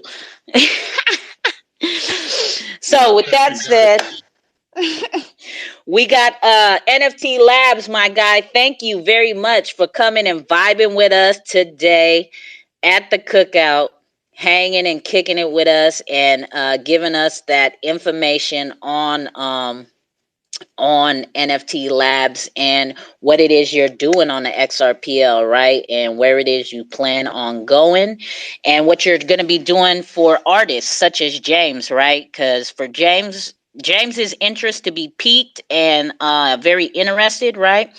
That means that he really feels what he's heard so far today is something that he could potentially look further into for himself as an independent artist, because he is a dope independent digital artist who has been in the game for many years.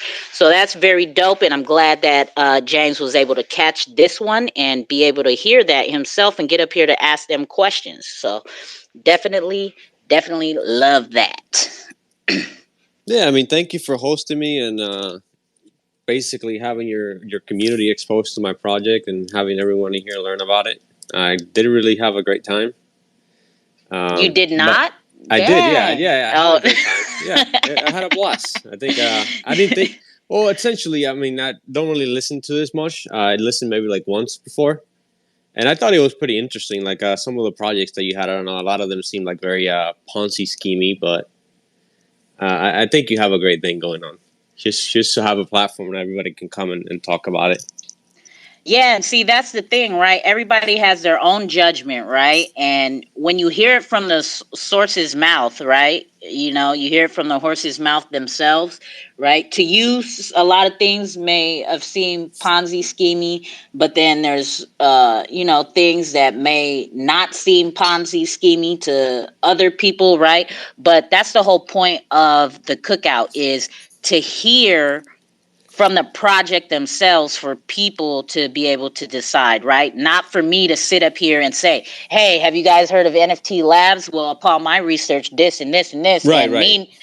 Meanwhile, my bags are loaded, right? And I loaded them 2 weeks ago, and now I want people to pump the fucking chart for me, right? Yeah. Like, no. Like, this is what it's about. Like, seeing projects that are on the XRPL that may not be hella hype, right? That is been around and still hanging around, and obviously they have a community, right? Like, to bring those projects and learn about them from the horse's mouth, and also to bring the hype projects, right? That the community is excited about, to hear from them and decide, right? Like you just said, is this a Ponzi scheme, right? Because of all the hype. Like, what is really behind this project besides the hype? So that's why I like doing what I do. And just hearing from the project themselves and being able for everybody to make their own decisions. And then, hopefully they go do more research than what is just spoken over the air. Right. And I mean, that's ultimately the goal, to be as transparent as possible and get some of these founders out here and talk about their project and their ideas. And you can kind of judge and see what the vision of these people are and kind of see where it's going. In my opinion, that's Exactly. kind of how the way I look at it from an investor point of view. That's me too, right? Because just like you, right? Like, I'm an investor on the Xrpl, and then I started doing the cookouts, and then fuck, now I got my own coin, right? And like like you, I don't market it very much. Like, I do little giveaways here and there. I'm not really pushing for people to go buy, right? Like, my largest wallet is the giveaway wallet. I want to make sure that wallet gets out emptied first before I really try to start selling it, right?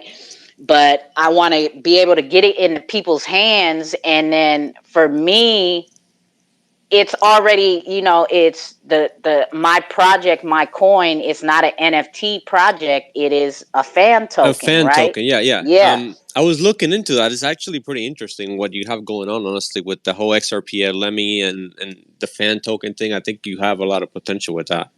I think eventually you guys will have a lot of followers and fans, and people will do take interest in your token, in my opinion. From what I've seen in ETH, right, people that usually run these type of spaces usually end up with like a lot of following. Yeah, and thank you very much for that. And that's exactly what it's about, right? And because when I started doing this in October, I only started with 6 followers on this page, right? You guys And definitely are very talented. That's for sure. yeah, well, shit, I can shit talk all day, right? I don't make music. That's their department. You do the reverts. I love it. Right? I love your background voice, man. Right, I do the ad libs and all of that, right? I'm good with all of that that stuff. might be one of my favorite parts, honestly. Yeah, so and I thank you for that, and that's why I'm not tripping off of marketing it, because just exactly what you said, right? And just exactly how you explained your project too with your marketing, right? When people find it and they like it, they'll either buy it and become a part of your community, or they won't, and that's fine, right? And that's how I feel about my situation too, right? Like, before the situation happened with that project that made a second token and had the community like in an uproar, right? Before that, I had already been doing these cookouts, right? But because of what happened and me standing up and being a voice for people and a place for people to come vent and talk about it, and I guess you want to call it me having the courage or brave enough, whatever, right? To me, it was just doing what's right? And it's like, okay, community is talking, and so let's talk about it, right? And this is what I like to do. And so it's like, okay, let's have the conversation. But that call is kind of what gained a lot more respect for what it is that I do amongst other projects on the XRPL that I've tried to get in touch with before, right? And they just like the DMs go unanswered, all of this, whatever. And, no shade, no salt, I understand.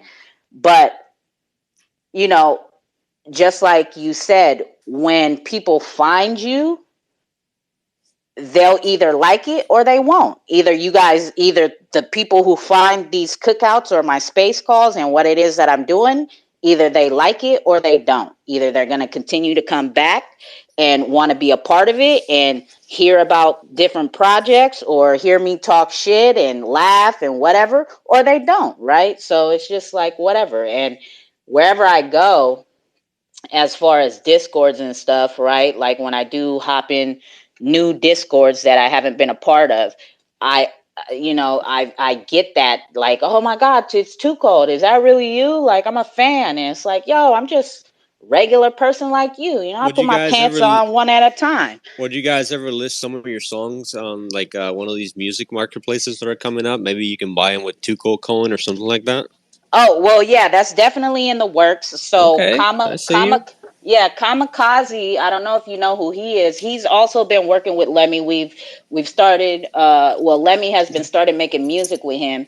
So, Kamikaze is the creator of Sonar Muse, which is a project on the XRPL, Yeah, I but seen that one. yeah, but he doesn't really market it, right? Because he wants the website and everything to be functional before he starts to distribute any tokens. He hasn't done an airdrop or anything, right? He doesn't market it or nothing. Like there's a lot of coding and development that he's doing on the back end, and that's where Lemmy's going to be that primarily I believe that's where Lemmy is going to be putting his music, right? And yeah, that's the plan is when XLS 20 drops, Lemmy's going to start minting his music and putting it there, and for the streaming platform and all of that. And That for should be interesting because I think on ETH music is not that big, but I think on XRPL it definitely has a lot more of a chance of becoming something huge. So a lot of yeah, us are building towards that. I know Astros on X kind of has the same idea at the moment, where they're kind of trying to move into the musical space and do stuff with music and whatnot. And there's other projects also doing the same thing. So it should be interesting to see what you guys can come up with eventually. yeah, exactly right. Well, shit, I'm not a part of that, the Sonar Muse team, but we do kind of we all kind of intertwine together because of how it is we're moving, I right? mean, you're Like, you're pushing the music movement forward. I mean, you're a part of this yeah, whole hip hop rap here on the XRPL, and then getting exposure for you for what you guys are doing. I think you got what you guys are doing is very unique, and eventually, a lot more people are going to be joining you. If you have any success, you're going to be having a lot of people join. oh yeah, thank you very much for that. I appreciate that because staying consistent and doing what we do. That's obviously we're not doing it first for the money, right? But then Right. at the same time, we're not just doing it to just stay where we are, Yeah, right? that's At that's at kind of some my point. approach in everything, right? I do everything for fun, right? The money aspect to it is kind of secondary. I feel like when you're Exactly. having fun, right, and you allow other people to also have fun with you, then that just kind of naturally happens. You just kind of have to make the magic happen, sort of. AKA, Yeah, put the work in. exactly, right? Like that's how I feel about stuff too, right? Is if you're doing things right and you're doing it with good intentions and you're having fun and people are receptive to it, eventually the money will start coming, right? But if you don't put the money first, then it's fun. But if you put the money first, then it becomes just like a job, and then that's no fun. I hate a job, right? I hate getting up and my alarm clock going off to go work for somebody to go fucking get paid to pay my bills, right? But yeah, we have fun doing what we're I mean, doing. We like that's kind of what educating. my goal in life is to kind of always do what I love doing. If I am doing something that I don't love doing, I simply don't do it. Like Yeah, that's literally my motto. Anything I ex- do in life, I do it because I genuinely want to do it, not because somebody else is making me do it or I have some sort of incentive to do it. Because ultimately, in my opinion, there's stuff you can do that you would have so much fun in it, and you can make money off of, like educating people like you're doing and stuff like that, and making music, and just have to get creative with it and get basically think out of the box. exactly, right. And that's why I like doing what I'm doing, because I mean, there's of course there's spaces every day, 24/7. There's spaces going on, right? But like you said, I feel that there's nobody doing it how me and Lemmy and Kamikaze Yeah, are doing it and it, bringing it, right? it's Like, just the vibe. You got the 2Cold vibe. No one can replicate the 2Cold vibe. That's the given. It's a signature at this point. yeah, exactly. That's the secret sauce, right? Everybody wants the secret sauce and they can't have it, right? Because too cold. They could try, but you can tell it's a fake imitation. You know what I mean? All right. Yeah, it's gonna be hard, honestly. After you guys' event yesterday, you kind of shown what you can do. Oh yeah. I'm honestly impressed in what you shown. It was very well put together. Oh yeah, well that whole event, shout out to Crypto Survivor, Crypto Mouse, and the Spartan. Park did a great job Yeah, too. the That was Spartan a great Arena job. gang, right? That was their event in Xrpl, and then Park played their part as being the host and the streamers, right? And shit, they hit me and asked for the performance for music, and that was my part. So everybody, It's crazy how yeah, everybody added like a their little touch into it and to create something unique and awesome. yeah, and it's dope hearing that the community is just enjoys it that much, right? It's definitely a dope feeling hearing how the community Yeah, I respond would have to never it. thought in a million years you could do so many intricate stuff in Minecraft. Right? Just PvP combat and stuff with the ground and like the environment. Yeah, Pretty interesting. that's crazy because I had no idea until I think it was the Xrp Olympics when they did the first commercial for the Spartan Arena. I was like, oh shit, they built the Coliseum in there? That's crazy.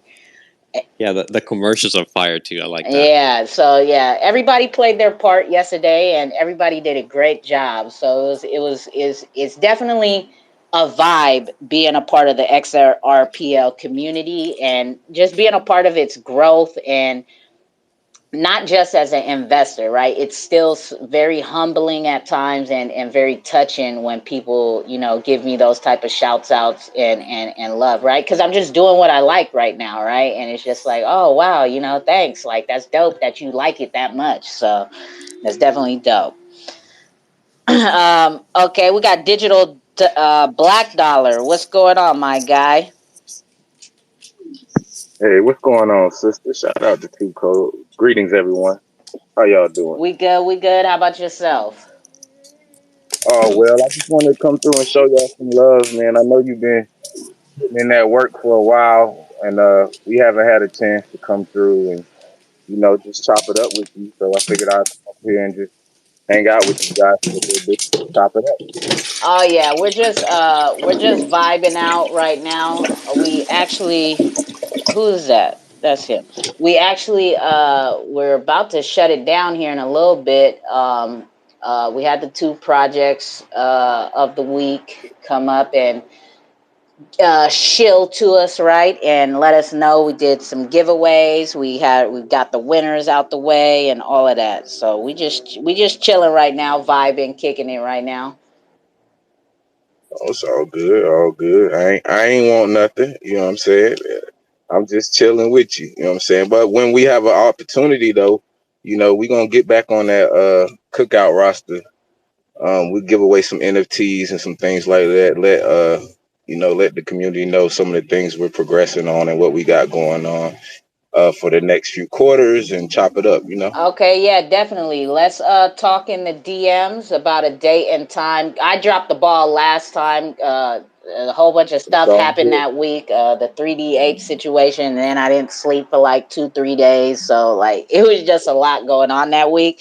So that was my bad. But yeah, definitely we get you on the schedule. That way we could get the promo out and make sure people know that you're showing up to come talk about the project and your community as well, right? Will hopefully show up as well and show out, so yeah, definitely. That's why scheduling, I believe, is important because it gives the communities all the 2 or 3 projects that come. It gives all 3 of those projects communities time to come together and all at once. So that's why I like doing a cookout with more than just one project, right? Because we want to learn about as many, because there's fucking projects popping up on here every I'm Day. glad it slowed down, right? But there's constantly just new projects, right, left and right, and it's like we got to weed through the good and the bad, and bring awareness to the ones that are out here really doing things. So Definitely, definitely. Yeah, it's been a lot of projects that have since the last time we talked. It's been a lot of projects ain't here no more. Oh yeah, they did their money grab and they got the hell on. You feel me? That's what they do.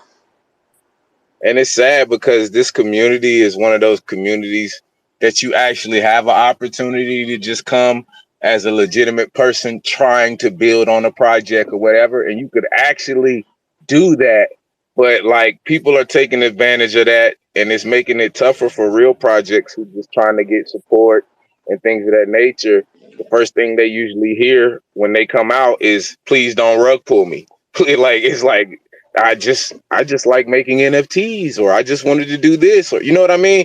And before you even get started, you already kind of got that energy around the community as far as people getting rugged and all of the communities all the projects that have taken advantage of people in the last 5 months or so Yeah, that we it's definitely a struggle, right? And to still be hanging around if a project was here from the beginning, right? And still, well, shit, because I mean the XRPL's been here for a while, right? But it's just gotten more popular within the last, shit. I found it in October, right? And it was really kind of rocking back then, like projects just left and right, left and right. So I don't know how long before October the ledger had been around as far as projects dropping on here, because my first project was XR Doge that I found on the ledger, but I know that there was projects here before that as well. But from my understanding and my research and just being here as long as I have been,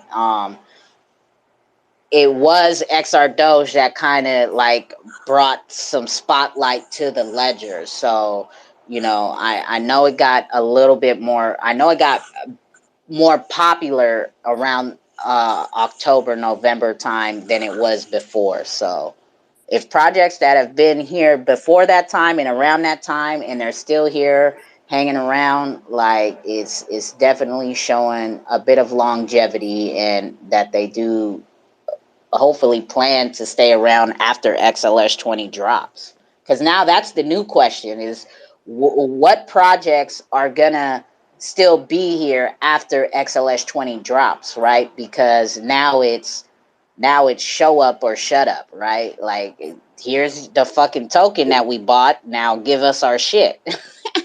right.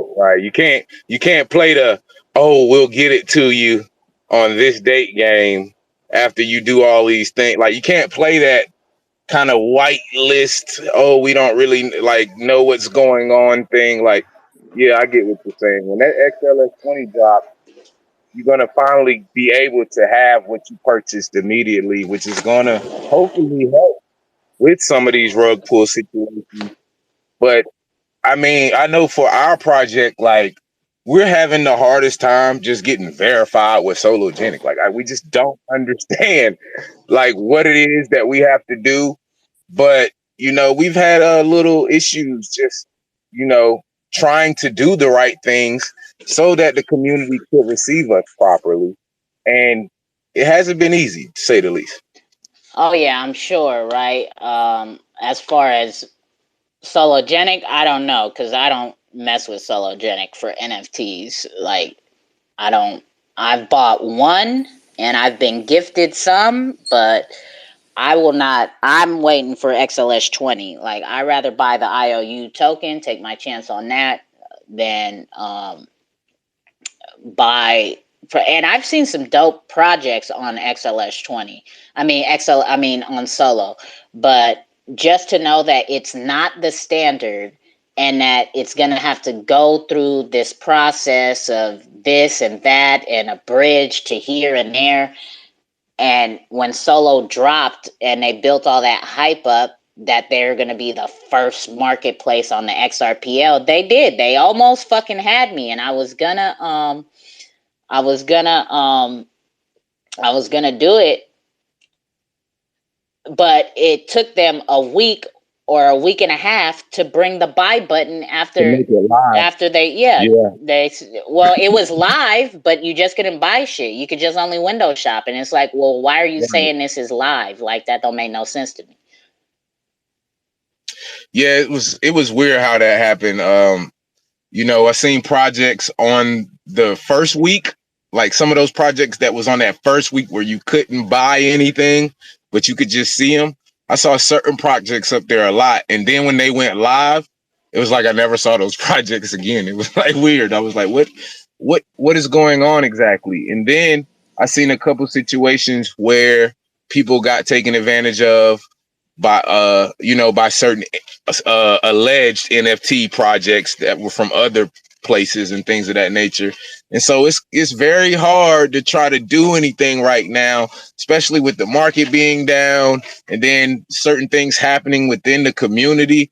Like, it's hard to try to bring my community to this community with all of these things going on and try to reassure them that they're going to have an opportunity to actually be successful in this space. You know what I mean? So that's kind of the difficulty we having over here, just because of all the things that's going on the ledger. You know what I mean? And we don't know.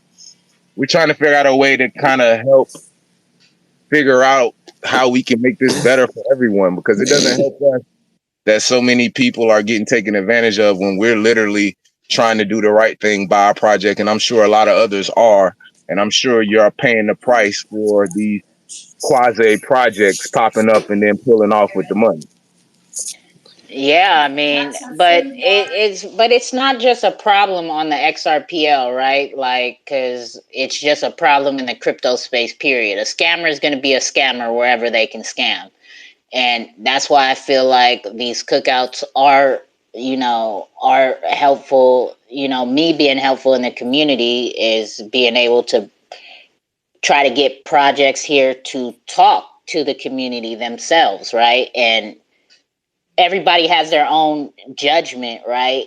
But it's easier for an investor to judge hearing from the project themselves rather than hearing from not a representative, but an investor, because like an ambassador, right, is a part of the team, right? They're a part of Right. They're a part of that team who have been hired specifically to represent it and talk about it and whatnot. And I say that because I'm the ambassador for Combat Kanga, right? And I know exactly what it is they want from me being the ambassador, right? They want me to be the voice and be able to convey the information to the community so that they can focus on building what it is their goal is to build. Because if they're focused on doing space calls and going to NFT shill calls and just to get it out there, they can't focus on building. Just like Nft Labs was saying earlier, right? He has the developmental skills to do things, and such, and all this type of stuff, but he's in a position where he can hire the right people to do the right things so that everything's moving smoothly and he's not just carrying all this weight himself.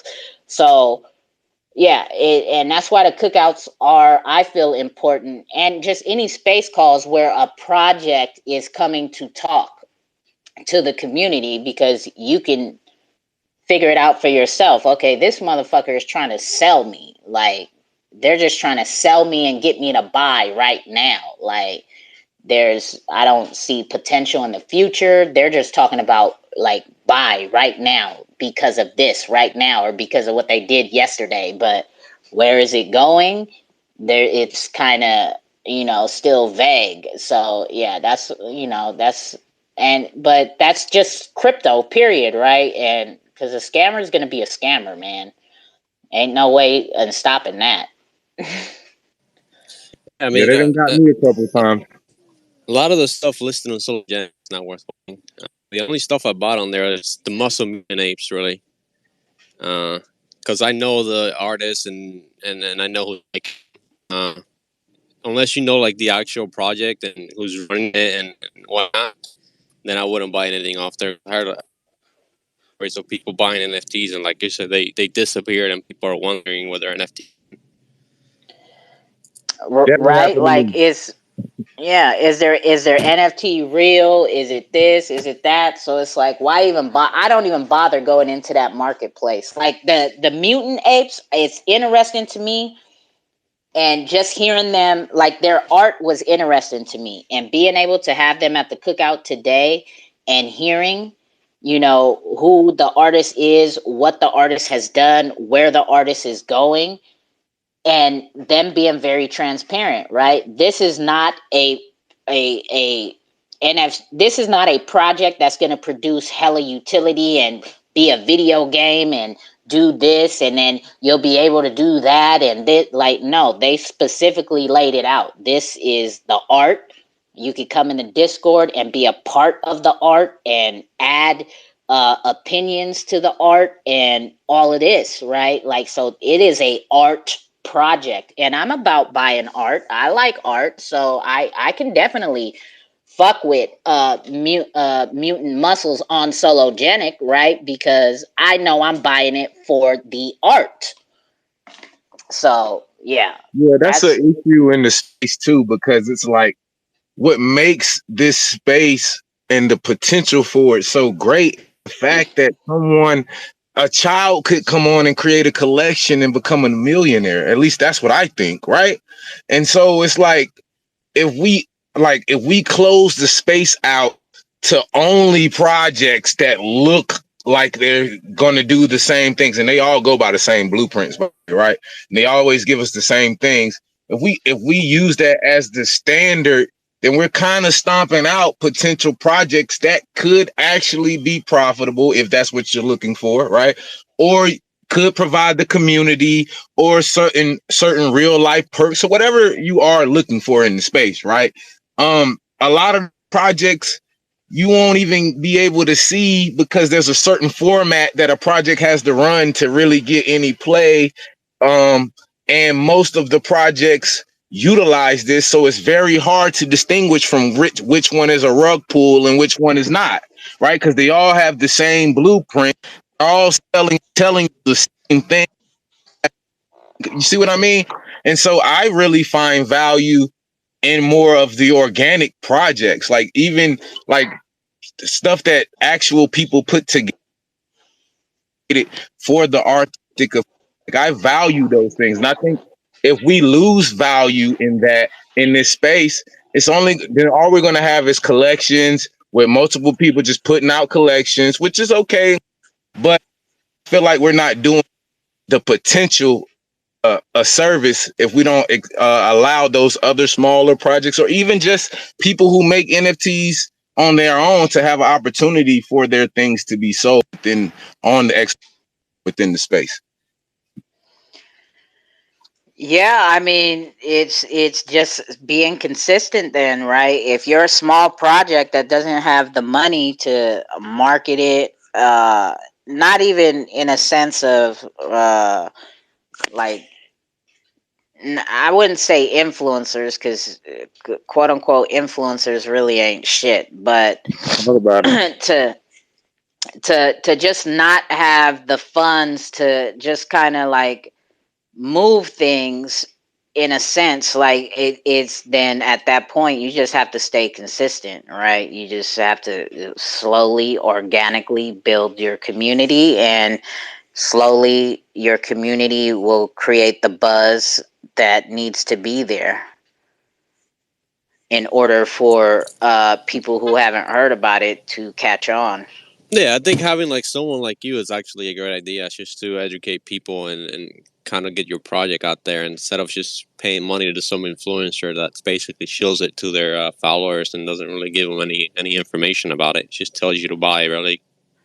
Like, it Right, and doesn't tell you like what the project's about, like what they're building, or like or anything really at all. They just basically want you to buy it. That's it. No questions yeah, asked. exactly, right. And that's why I say I stand myself apart from everybody else, because I'm not trying to get anybody to buy anything. I want people to hear and learn about these projects themselves and make their own decision, right? The only, as of now, The only project that I'm trying to help bring more attention to is Combat Kanga, right? Because I am the ambassador and I took on that role because I believe in the project. I like the project, I like the art, I like the community, and they asked me to be the ambassador and told me what they wanted me to do as the ambassador, and I said, yeah, okay, I could do that. That's cool. So it's me. I'm not gonna shill it, right? Like bye. I'm going to do what I do here, and I'm going to help educate about the project, right? From all the information I've been receiving in the team meetings and everything, right? Like Yeah. that's what they got me for, is to be the mouthpiece to go out there so that they can continue building. Yeah, I actually own quite a few Kangas. I think it's a great project, honestly. I like the website style, and I like the fact that he pre-minted some of them already. So that kind of shows that he has the technical skills to kind of pull this off, right? Oh I yeah. think what's really gonna set that NFT apart from the other is once they release their card game, right, and people see what the game mechanic is like and what it's like to be playing the game with the Conga NFT and like what's the game like. I think a lot of people are gonna be wanting to buy that token, and they wish they would have bought now instead of later on. Exactly right. And I haven't even started my ambassador standpoint yet for Combat Kanga. I'm going to start tomorrow, is going to be my first time talking about it as the ambassador. I don't know if he's going to show up to the space call, but I've told him I'm doing a cross-chain call and I will speak about Combat Kanga at that call. And he gave me his blessing. He said, okay, cool. We sat down, we had a more detailed meeting of points he wanted me to go over, right? And I'm not, I'm transparent. I'm gonna keep it 100 as fuck. Like, I'm not a gamer by no fucking means, right? And I've never played Pokemon and none of that. Like, I'm way older than that. Like, that was that was way after my time, right? But he told me, like, go download Hearthstone and like Right, play a. that's literally what I was thinking about. It's basically like Hearthstone, but with NFTs as cards. Yeah, exactly. And that's what he told me. And that's what I did, right? I've downloaded it and I've been messing around with it. I've been playing it. I kind of understand what I'm doing to a sense, but not 100%. I'm a hands-on learner, right? So I know there's a lot of moving parts to Combat Kanga, because there's the NFT, which Yes, is the the NFTs have Kanga. like a experience on them and like combat points and stuff like that. Even some of them can have like attributes like shrooms and whatnot, I believe.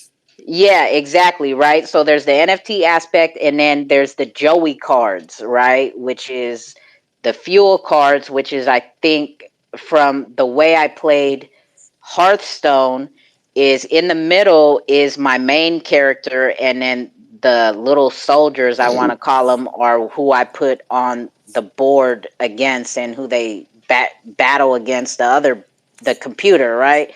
So I'm like, okay, this must be the Joey packs. Like, they'll go out and beat these guys up and whatever. So, but like, technically, I cannot explain it as being a video game player, but I Right. You can. get the idea though. Yeah, but I can help explain the project from NFT side and where they plan on going as far as being quote unquote a business, because this is not just an NFT project, No, this right? is definitely going to be huge in my opinion. Like the fact that each NFT is completely different, not just an art point of view. It's in the game they're completely different. Like each one of them has certain attack points, and they're certain ones are better than others and stuff like that.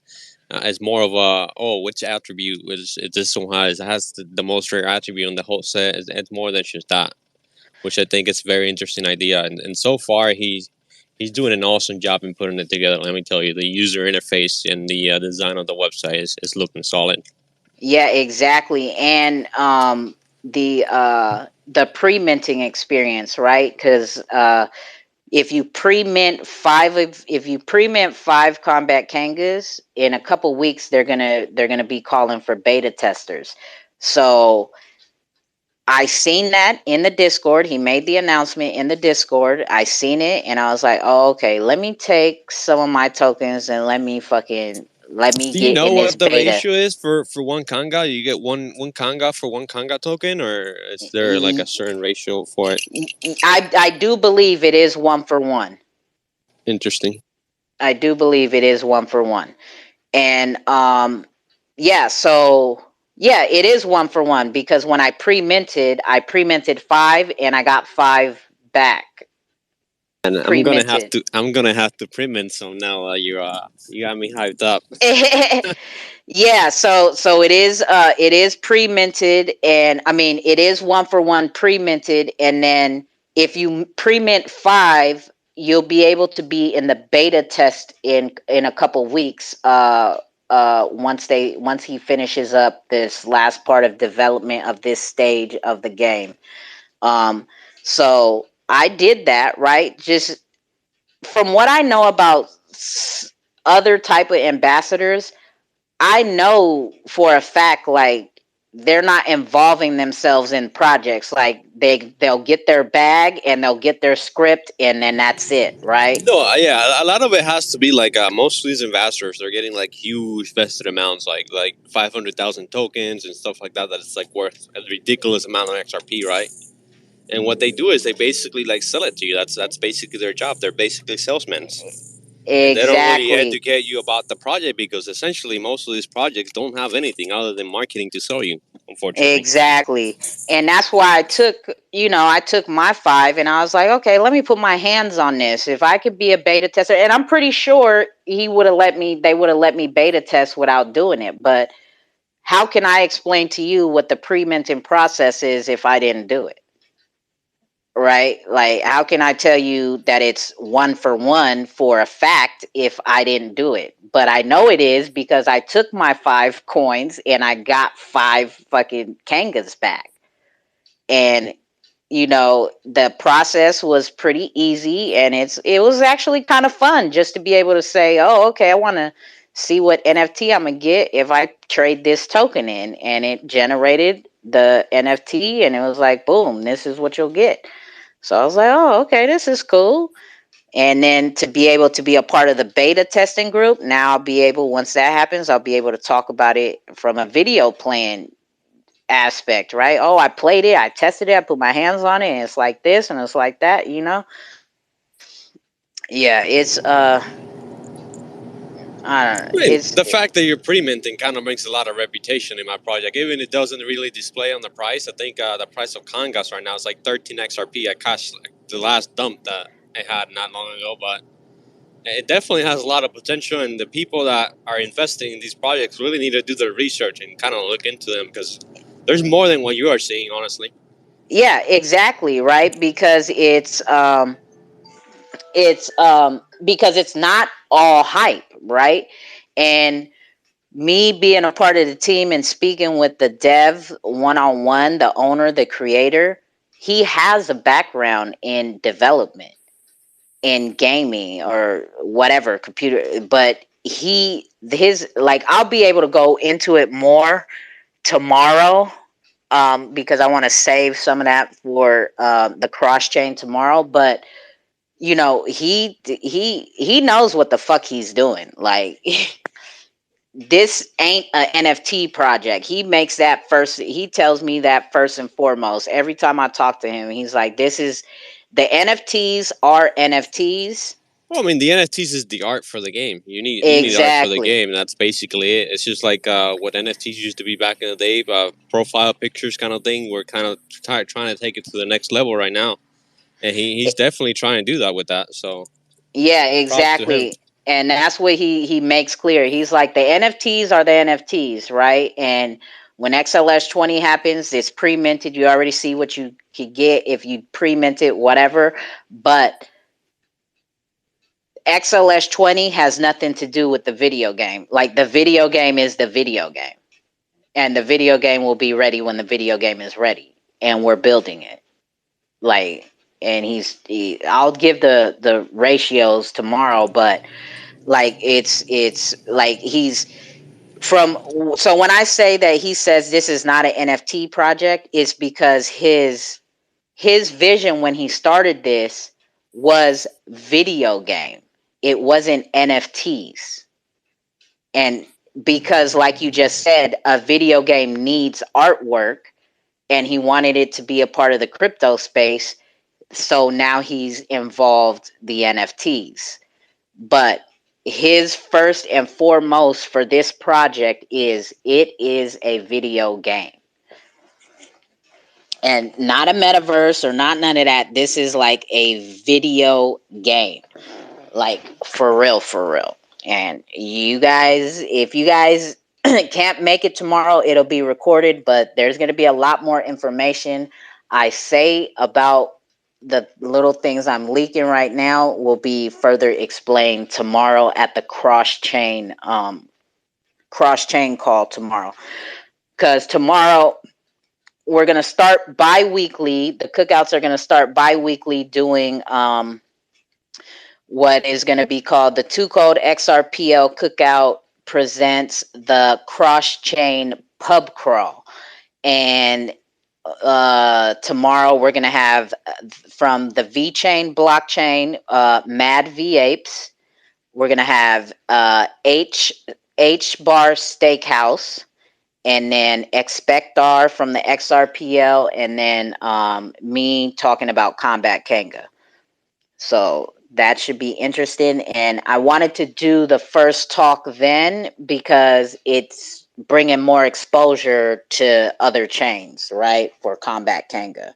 And that's the point, is to help grow the community bigger, right? So just like you said, digital Black Dollar, like how can you do it? Like you just, it's the slow grind, right? You just got to be consistent and you just got to get out there. And just like NFT Labs is saying right here, he's invested in Combat Kanga himself, but there's not a lot of hype behind it and all of this. And a lot of people don't really know what the project like really is because they don't really want to go do their own research. But you know, it's like it's you got to stay consistent and just like, you know, get out there in different spaces, you know.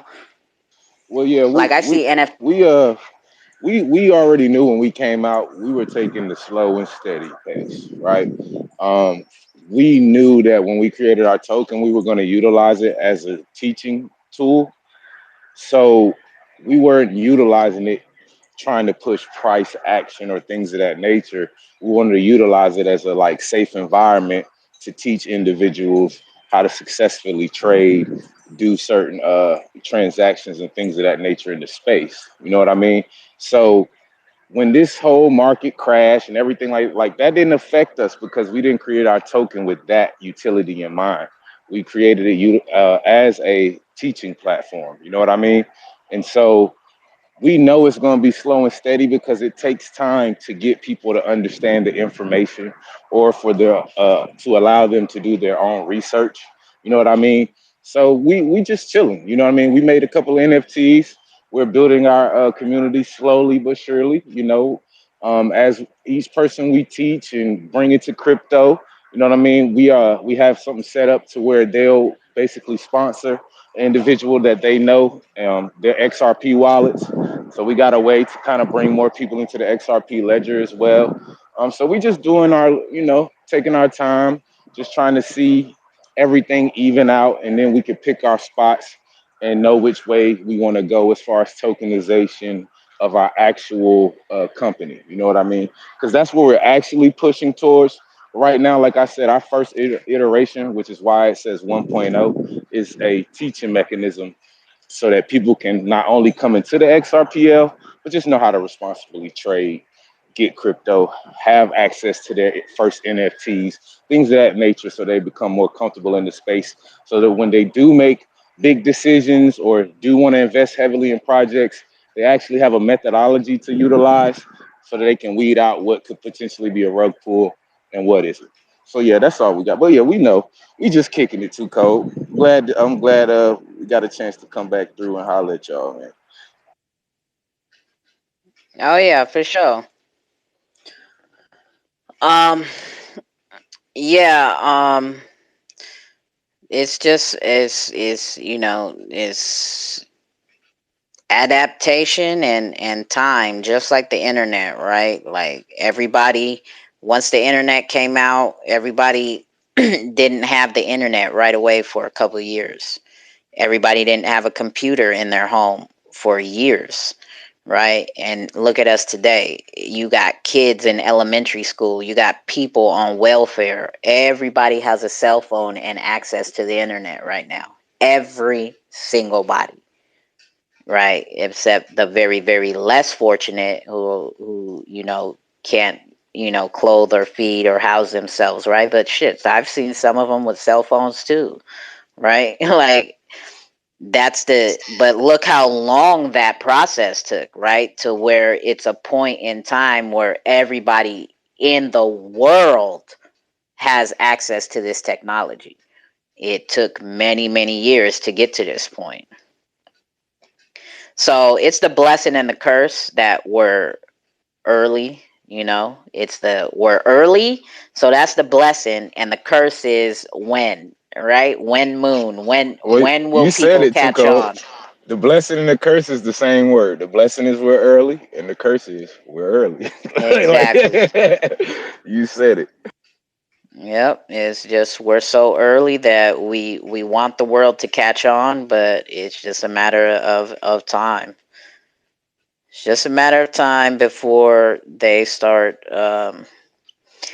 It's the masses are going to catch on.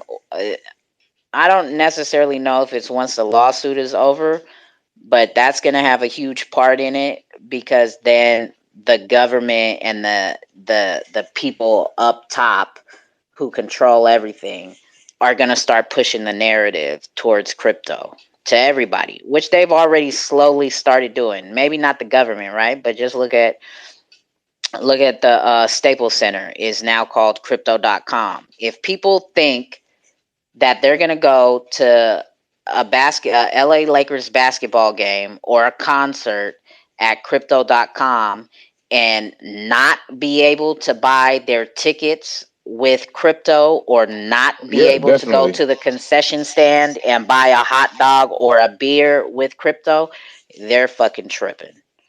I mean, they've been anticipating that. I know a lot of people who lost money when Crow came out originally. You know what I'm saying? Just because they've been anticipating it's gonna be $1 since it came out, and then they named that Staples Center, and that was just like more FOMO. You know what I mean? And people thought that it literally, according to the market as well, because this was a time when it was pumping. Everybody just knew that Crow was about to take over and just explode, and it will, I believe, especially if they add and utilize that utility you just spoke about, right? Where you're actually able to utilize Crow in the arena to purchase what they call real life perks and things of that nature, get discounts, create a whole ecosystem around it. That's going to be huge.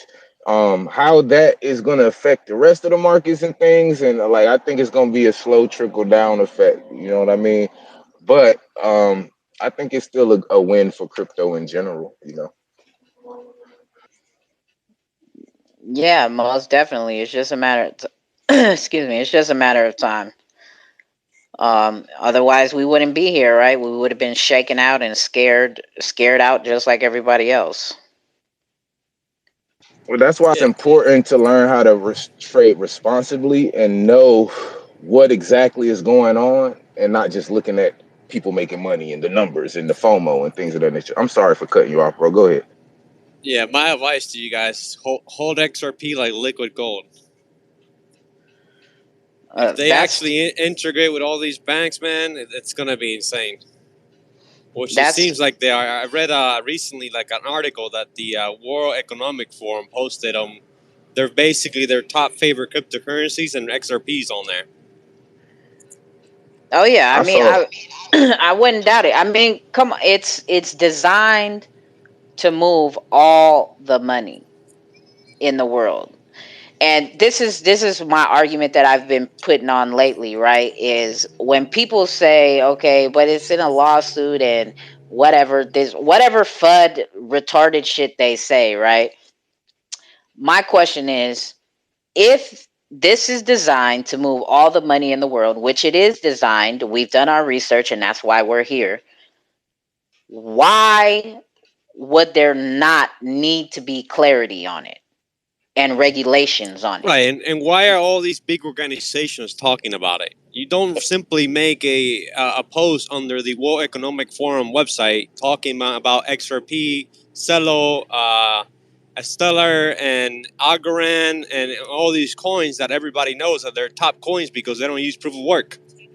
Exactly, right? Because it's like majority of it's the ISO bag, right? But if XRP is supposed to be the quote unquote banker's coin, right? why wouldn't the question should be, why wouldn't why would not Ripple be in a lawsuit right now by the government, right? To It has scare to be. everybody, to scare everybody, right? Because if Ripple and XRP is designed to move all the money in the world, you don't think that the US government putting their money in here, and European government and African government and Chinese government and Brazil government, all these governments, not just banks, right? But all these, it's like, you don't, there has to be regulations, because a scammer, like I said earlier, a scammer is going to be a fucking scammer wherever a fucking scammer can be a scammer.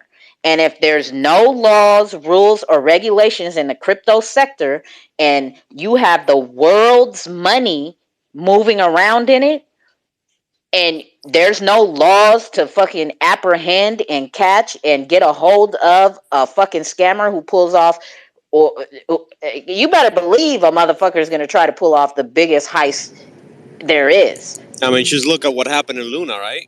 If you don't have somebody like doing oversights on all these blockchains, then somebody can do the same thing, but they do it even bigger. And the government's money is involved, and you don't think they're not going to want to put somebody under the fucking jail? To XRP has to be in a lawsuit, because and with XRP being in the lawsuit, not XRP, with Ripple being in the lawsuit and XRP being the currency, right? That the native coin for Ripple. Obviously, what the hashtags say, XRP the standard, because that is going to be the minimum standard of what shit is supposed to be in the crypto sector. Like it don't take, I'm not a rocket scientist by no means, but when you start looking at shit and really thinking about shit and putting shit together, it has to make sense in order for it to make dollars, right? So again, if it's supposed to move everything, everybody's fucking money, not just my money, not just your money, not just the bank's money, the fucking reserves, the different countries' money. So it's supposed to hold it's supposed to be able to move the value of gold and silver. No regulation? Come on, bro. that don't make sense. So that ain't gonna make no dollars, right? Well, I think it's funny that, Joe Biden put out executive order on crypto, and then all of a sudden the market crashes. And it's like people can't see what's going on here. Like it looks like, at least to me, they're prepping and trying to shake and get this shit as low as possible so that they can start to put, like you just said, their governmental funds That's what I'm into thinking. these. You know what I mean? So we have They're to. making it. We're They're we're making gonna it as low as possible so they can bring stocks into it. exactly, like they need it to crash, right? So they can reset it, bring in their CBDCs, bring in their regulations, bring in their KYCs and everything else that go with it. You know what I mean? And they can't allow too many of the common public to hold too many of these assets that they plan on utilizing to do major transfers like of XRP. You see what I'm Yeah. saying? Too many people have XRP right now, right? So, in and a their lot of mind, people are bullish yeah, on in it. their mind, too many people have it Right. because just like the weed industry, just like the cannabis industry, this has always been my argument too. Just the government is treating crypto just like the cannabis industry. The people were making money first. The people piled in first. Now the government sees the potential and now they want their issue and they want their cut. So what did they do with the cannabis industry? They shook it up, they scared everybody, they made everybody like kind of doubt it and fearful of it. And then now you had, before they regulated it, right? Now you had people pushing a narrative for medical use. Now the government sees even more potential. Oh, okay, the people were here making money. They're going to continue making money illegally or however they've been doing it for years. And now we got cannabis stores popping up everywhere and we're not getting our cut. Now they're talking about medical shit. Medical has to do with government shit. So this is our chance. So what did they do? They got in here, they taxed the fuck out of it, they got their issue, and then they regulated it, they let it go, and because they're happy, because now they got their cut, and they scared everybody out who the fuck didn't want to hang around and battle with them. Same, doesn't that Yeah, same that's a doesn't that fact. sound like the same exact thing they're doing with crypto? The people were Literally, it's here. the same playbook. The people were here first and created this economy, created this way of making money and moving money and hustling and businesses and the technology. And because the fucking US government is so fucking wants to be fucking jackasses and act like they're fucking slow and just slow in the mind and don't want to accept the innovation, right? Because they weren't the one who brought it to the people. We are the one who brought it to the people, not me, but the people who are that smart to have done all this. The people have brought it to the people, and the government sees the people are taking care of the people, and the people are making money with the people, and there's a lot of money to be made, and now they want their fucking issue. That should really like show people around the world what's really going on here, right? Because these people who created this for the people created it so that institutions of government you didn't need them to do anything because of the predatory nature of governments and their constituencies, right? And now you're literally seeing governments all over the world regulate something that in its inception was supposed to not be regulated by them. And I don't know, like it seems like a small thing now, right? But pretty soon, if you allow them to take control and you don't fight for your rights, you truly don't have any. So everybody's looking at it like, oh, well, the government's just doing what the government does. But then don't say you're in a free country and that then you're free. And don't postulate this narrative as this is a place of freedom when truly, in reality, we are in a communistic society. You know what I The mean? And question, the government controls yeah, everything. but the question has always the question I bring this up often as well too. The question is not when will the government take care, when will the government be for the people. That should never be the question, because we already know the fucking answer. The question should be, when has the government ever gave a fuck about the people? That should always be the question. When the government was the people. Exactly. And because That's the only way it could have been. but now it's these everybody's handpicked, it's planned out, and this and that. And I mean, there's only so much we can do, right? And that's why they're fighting so hard against it, because what comes with money? Problem. No, power. When you Power. Okay. Yeah, it's all about the power. when you have the power, you can change the shit. Now, if the transfer of wealth is really that real, which we believe it is, which is why we're still here, if the transfer of power is going to be that real and this many people are in it and the government is not in position, what do you think is going to happen with the government? Yeah, someone said it best earlier in another space I was in. It's basically about who can buy the biggest microphone. If you have the most money, you obviously can buy the biggest microphone. And currently, who has the most money is the corporations. Exactly. Vanguard owns about 10% of each big company in the world. Just let that sink in how much money that is. That is trillions and trillions of dollars. And But they still need the people though. yeah, but the people is what, like, they go to the people in order to learn how to influence the you are people, a right? puppet to them. You are nothing but a puppet to them, and basically you run their system. Yeah, and that's Well, why that's you my go to point, work though. from 8 or 9. You're a puppet to them, but ultimately the people are the ones who still have the power, Well, right? that's the revolution But that's yeah, coming but up. That's what people are starting to awake. And that's the thing, right? Is it's we're here, right? And as they say, as if we do our research, how what is the percentage of people involved in crypto right now?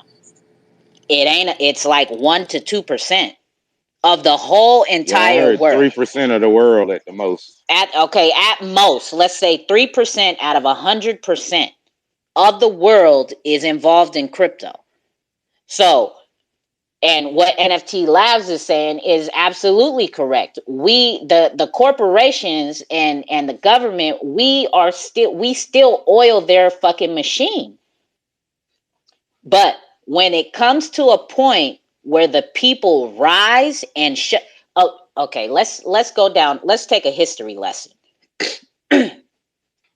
Let's take your digital black dollars. So you know this history very well. Let's take a time. Definitely. Let's take a time in society where the black people were very oppressed, segregated, discriminated against, and treated like shit. Let's go back to Martin Luther King's days. When Rosa Parks got put in jail and they stood up as a community and they revolted, what did they attack? Why did Rosa Parks get taken to jail?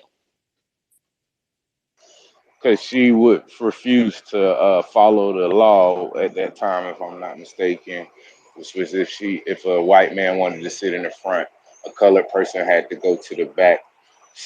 That's a part of like Jim Crow, if I'm not mistaken. Exactly. And where was she? She was on public transportation.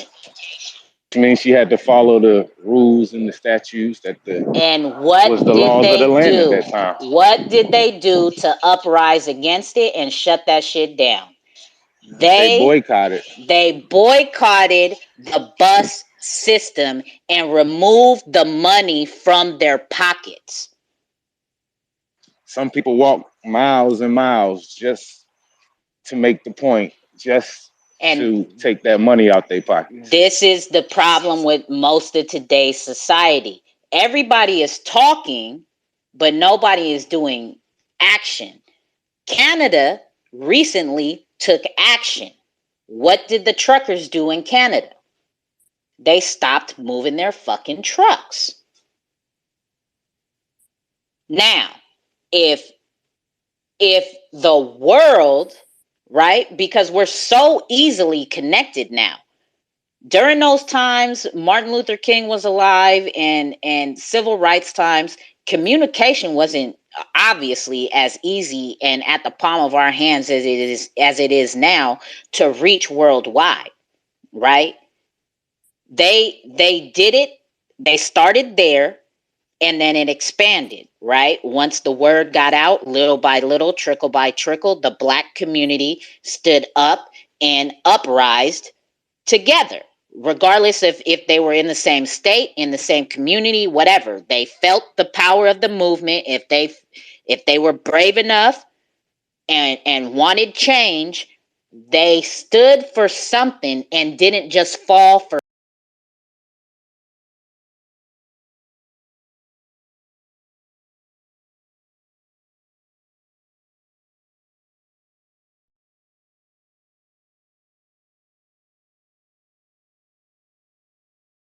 anything.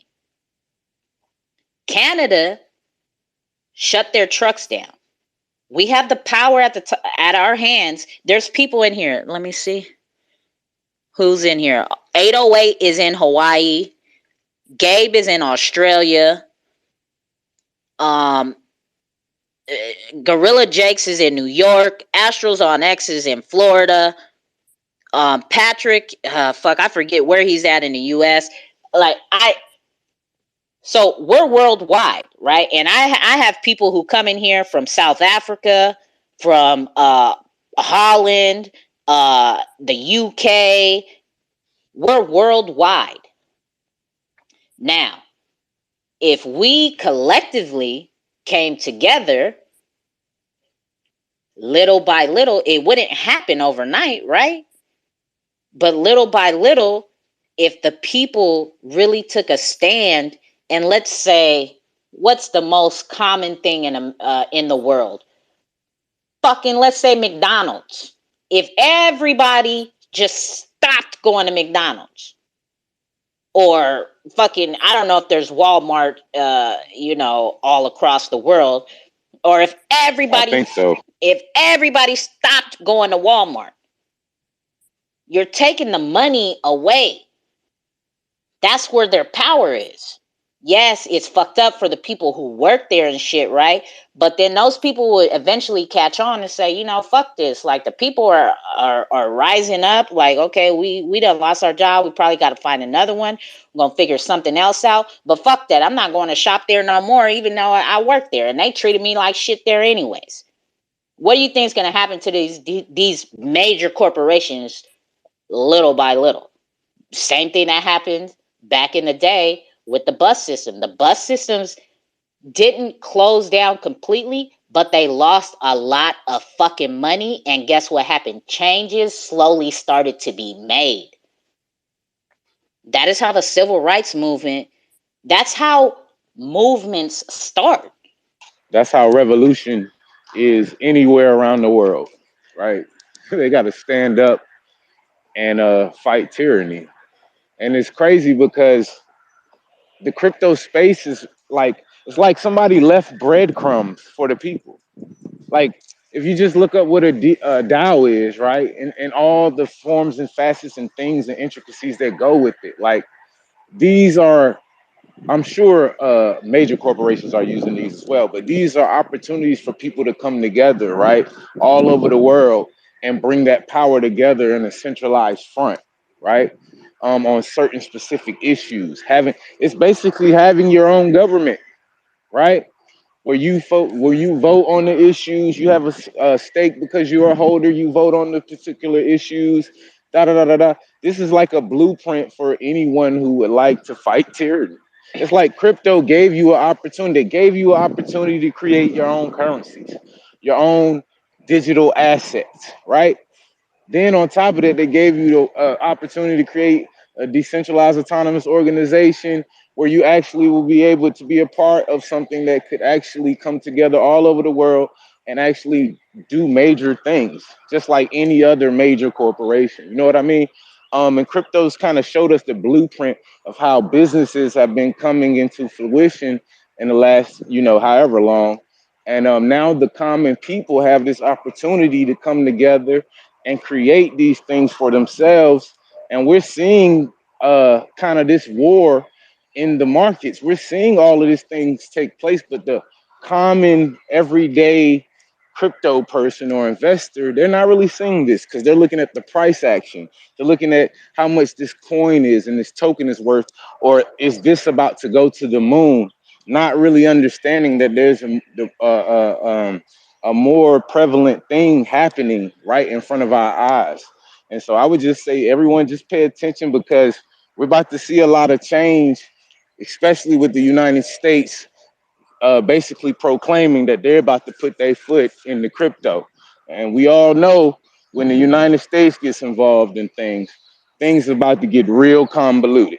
So just be careful out here. Oh yeah, most definitely. But you know, look at.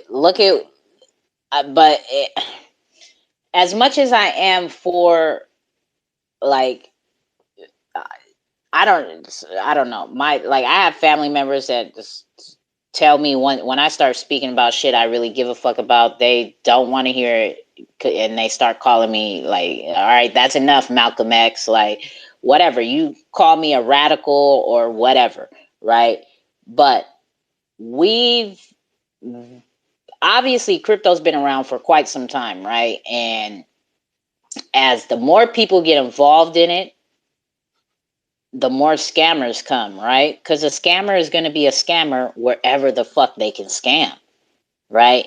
And obviously, I've been in spaces where it's like, oh, okay, that got rug pulled. That shit doesn't matter. Like, do you know how many times I've been rug pulled? Just like take your loss and move on.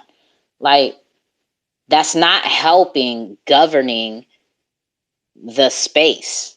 That's not helping the space to not point out those type of projects, to not call out those type of people. That's not helping. To just be quiet and move along and just go put your money somewhere else, it's not helping the space. And obviously, a lot of people are losing a lot of money, right?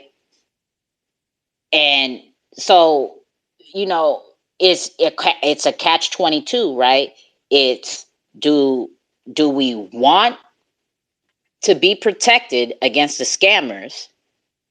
Because in order to be protected against the scammers, we need regulations. And obviously, we can't regulate ourselves, because you have majority of the space who is like, just hush and move along. Yeah, you're right. So at You're damned some if you do, point, damned if you don't. exactly. So at some point, there has to be laws, rules, and regulations. Somebody has to be held accountable for robbing you of your money when you thought you were safely investing it, right? Like, there has to be. And then again, going back to the beginning, if if the ISO coins, especially the company Ripple and the crypto XRP, is supposed to move all the money in the world, and all these banks' money is supposed to be in it, and the government's money is supposed to be in it, there has to fucking be some type of involvement from the people we don't want here. Now, would we have had more control and more say-so, right? And more power if we collectively, everybody in the crypto space, would band together and govern the space with pure intentions, right? When you fucking see a scammer, or you hear from a scammer, or you see a group of scammers, like, don't just avoid them and not say nothing. Like, call that motherfucker out. Let the space know that Joe Blow right there is a scammer. Don't fuck with Joe Blow or none of the projects Joe Blow fucks with, because it's more than likely not going to be cool, and you're going to get robbed. And then another person who's like, yeah, I've heard about Joe Blow too. But when I first got into crypto, I got in Joe Blow's project, and it was similar to this. And yeah, upon my research, that is Joe Blow. Yeah, don't fuck with that. And then the word starts spreading, and then people avoid Joe Blow. And then Joe Blow can't be successful and rip off and rob hella people. But is It sounds like Tuco also that like all of crypto, because I feel like me personally, even though I know kind of behind the ball, like you said earlier, money is power and money moves things, right? And with like the market cap of these tokens and all the money that people are putting in, right? You would think if there was a call to action, right? A unified front to potentially even put in the processes to begin to regulate it, even if like we had crypto in itself has its own governmental structure, right? If that was the case, it would still be better than just government regulations, in my opinion, if you understand what I'm saying, right? I say at least if crypto as a whole could use some of that money and market cap and utilize that to create the governmental structure for regulation on its own, so it can be its own entity that regulates itself like other entities and nations across the earth. um I think that's still the safest place to be, other than just saying, well, the government gonna come in and regulate and there ain't nothing we can do about it. But I feel like we can, because we could put the money together, right? As a whole of crypto, we can move millions and millions of dollars instantly like that. And with that power, we may be able to influence others or be able to do other things to put into like I said earlier, a governmental structure that maybe not everybody's happy with, but at least it would be. I think it would be better than just having each individual government deciding how to regulate. Because with regulations, I feel that the market in itself, you're not going to be able to see those profits that we once were able to see because of the regulations as well. So that's the next question. It's like, once the government comes in and gives us clarity, are they going to also regulate everything else like they do everything else, to the point where we're not able to make profits and gains as we were, or we're not able to take projects and make the profits like we were prior to them regulating? Yeah, I mean, no, it's definitely a catch-22 to have the government involved, right? But then it's, I mean, what is gonna happen? Like I said, a scammer is gonna be a scammer. Look at what happened in the U.S. when the stimulus checks went out, right? Do you know how much the government got scammed out of from the EDD scammers? Did that stop them? Hell no. No. It's like it's a scammer is going to be a scammer. And so if we regulate ourselves, what's going to happen to the people who are the scammers who get caught? What will happen to them? I think that's why you set it up in a decentralized autonomous organization format, right? And allow the majority to actually rule. Ain't that what government is supposed to be anyway? Like, the people choose, the people vote on the issues that matter, and they actually, once they vote, it is done. You know what I'm saying? So Yeah, if but we, I'm saying, like, if Joe Blow got caught being the scammer, what is going to happen to Joe Blow? I think that would be up to whichever parties that the space has deemed, the responsibility of dealing with that. But I mean, we could throw out a bunch of hypotheticals now. You know what I mean?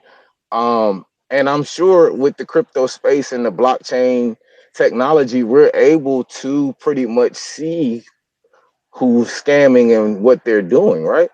It's not like they're like doing it behind somebody's back. Like, it's still taking place on the blockchain where we're able to tap in and see what's going on at some point, right? At least somebody is, right? Yeah. So if that's possible, then that's letting us know right there that it's not too hard to track a scammer, right? Now all we need to do is identify them and create a process that they have to go through to determine whether they are or not, or what. I don't know. I'm just thinking. I haven't thought this thing all the way through. I just know that the other choice is not so grand. You know what I mean?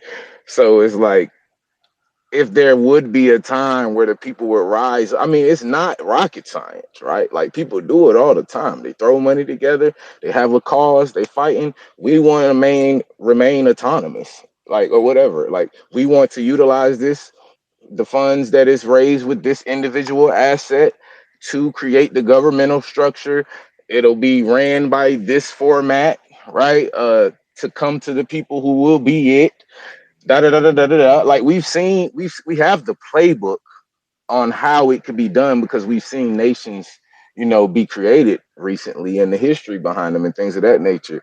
It's just going to take the interaction of the people and the people to really understand the severity of the situation. And if they do not take control of their own space, somebody's going to come in there and help them control it.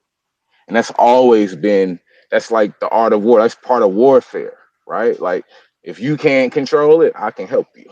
But if I help you, you're gonna do what I say. You know what I mean? Um, Hmm. so so yeah, I digress. Yeah, I mean,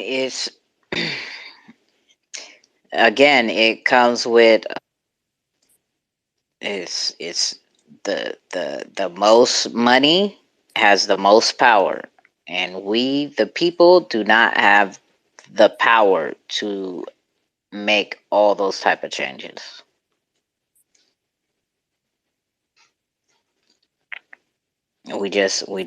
We don't have the power. Let me ask you a question. So what about like a board ape yacht club, right? Is that enough money? Not to go up against the government. Well, I wouldn't say go up against the government. That wouldn't be the goal, right? The goal would be to work bipartisan with the government by having our own government, and then they work out that shit, while our government still creates and does what and Yeah, but do regulates in its you do own. you want the Bored Apes Yacht Club representing the whole entire crypto space? No, Because I was just talking about revenue and like a general project. You know what I mean? yeah, Yeah, like how one individual general project can generate that amount of revenue, and if that is possible, imagine like all of crypto having a call to action to try to save the autonomy of crypto from governmental tyranny, which I think all the people, well, at least most people in crypto can agree that it was created, at least the technology, to be peer to peer, right? Without outside institutions, regulations. Like if that was just the goal, I'm not saying that it would like necessarily beat the government. What I'm saying is it could be a potential way to kind of hold off the government from total regulation when we can show that we have a competent system, right? With competent individuals at the helm of it. I think it would be a little bit easier than to just have total domination regulation, if that makes sense. yeah, but that's out because the government's money is about to be put in here. I mean, but that's not all right. So if the government puts their money into an individual asset, that means they have jurisdiction over it. I mean, shit, that's how the government feels. If their money that they want their issue, there's no way the people can be making all this money and they not get a cut. So so basically we should just all right now admit that we live in, 19 whatever Nazi Germany. And if you don't do what the ruling class tells you to do, then your ass could be kidnapped, killed, or murdered, or whatever it is. Because that's where Yeah, we're at, right? yeah, pretty Let's much. let's I let's mean, stop let's stop acting like we're free. Let's stop acting like you know what I mean. This fairy tale that we're all living, when in true reality, we all know that if somewhere wherever we are, if we step out of line, there's a governmental institution that is to put our ass back in line. perfect example. Perfect example. People who are in the entertainment industry. Do you believe there's a secret society? Do you believe the Illuminati? Do you believe that the Uh, people in that industry, if they don't act I believe. accordingly and do what the fuck they're supposed to do, that their fame will be stripped, their fame and fortune, they will try to rip their fortune, but their I fame believe. will be tarnished. Yeah, I believe that. Yeah. I've seen it several times over. So that's exact. I don't know why it's a shock or surprise. Again, my But question is but the but the question. history of this country is fighting tyranny, right? Like everybody, the reason America is so great and No, the everybody's so free. history of this country is the people. The it, the history of this country is the people who have always had power have always took what they wanted. Is that not the real history of this country? Well, then that means there's two different types of people in this world, right? People who take what they want and people who ask for it, right? There you go. So if we're the people that's asking, then we know what side we're on, and you could pretty much deduce what's about to happen, right? I mean, this is this the I don't know why you acting surprised. Like, just look at the history of the country. Look at the history of Black people coming to America. How America was built. Look at what they did to the Native Americans. Like, the Yeah, people I'm who not have had surprised. power have always took what they wanted. I'm just on the side of I'm just a little bit more radical. I'm on the side of fighting for what's right and freedom and shit like that. I'm not okay with any entity that deemed itself have the right to tell me anything about what I do. Like I'm all for following the laws and working with governments and nations to diplomatically move throughout their corporations and things of that nature. I'm all hip to all of that, right? But that is still like a government to governmental type of contract. And when we start talking about like citizens and regulating and telling me what I must do, like we all seen through history how governments have literally murdered and killed their people and justified it. And then years later, people will look back at it like, oh, that was so bad. Those people were so bad. But like at that time, the people who were trying to fight that shit, they made them look like they were the ones who were evil and who tried to do something. And I mean, we've just seen this playbook over and over and over again. And it's just like everyone and every individual has to make their decision on where they stand and what they gonna do. But like I just like to keep it real. You know what I'm saying? If we're going to really talk about regulating and autonomy and crypto and all of the things that it could possibly be. You know what I'm saying? What we're seeing is basically the usurpation of freedom from the people in the name of safety, right? Yeah, I mean, I've We're gonna never protect felt you. It's like- I've never felt 100% free. Like, there's but we're gonna impose on with your rights to protect you from you. You know. with status, your status, you become more important in status upon your number. Everything in life is based on numbers, right? If you really think about it, right? Your bank account, right? If you have a large bank account, you are higher in status in any society. And now let's bring social media into play into our new era of living. If you, oh, sorry, I didn't see you down here. Let me bring you up. Anybody is welcome to join this conversation. As you guys know, please hop in here. As we see, and as you came in here, kind of talking about your project not getting attention, social media. The higher number of followers you have, the more valuable you are. Your status is more important because your number is higher. Like, that's always been the reality. between the 1% and the That's true. 99%. But you know, they say women lie, men lie, but numbers don't. Mm-hmm. They lie. Numbers lie too. It just depends on how they're postulated. You know what I mean? Like, but you're right. Project that seems to have 100,000 followers definitely has a better chance of having 100,000 more. It's just like I hear a lot of millionaires say, the first million was the hardest to make. Once I made one, it was easy. You know what I mean?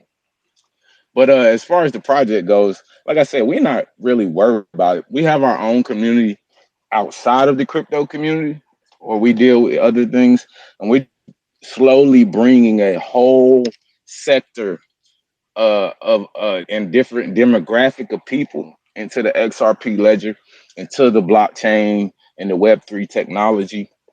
We're bringing children and getting them linked up with some developers and different projects and things of that nature, and just kind of pushing it to the next generation so that they can potentially take what they're learning now about the space and start building into this next iteration that we all see is going to come in the future. And so, yeah, we're not focused on the numbers or the price action, right? Because we understand we're building a brand and we're also a company. You know what I mean? So we're gonna be here whether people run out to the decks and buy it or not.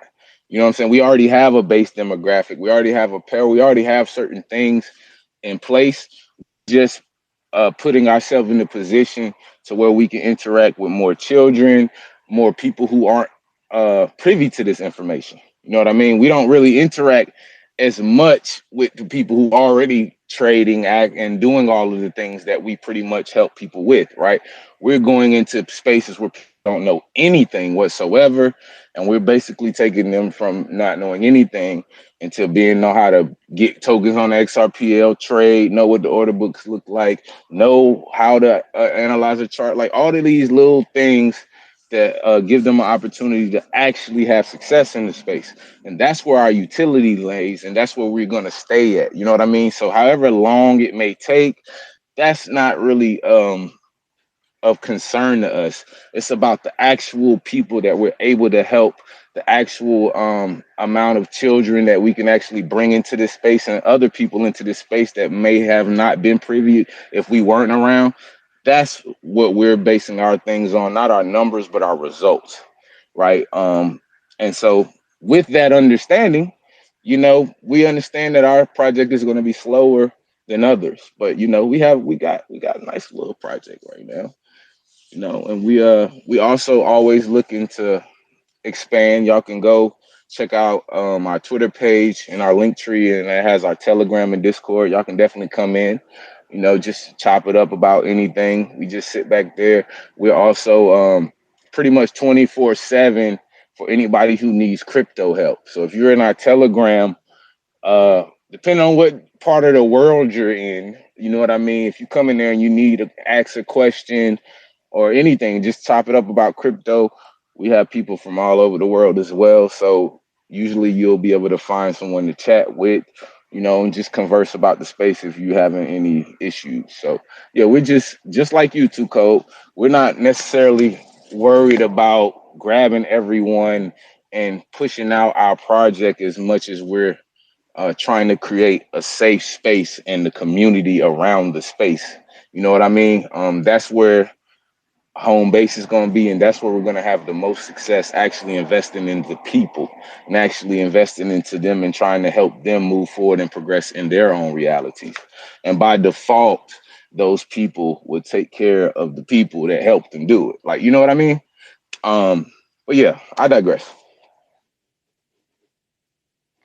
Um, who is this? Dallas. What up, bro? You can hop in anytime. What's up? What's up? Too cold. What's going on?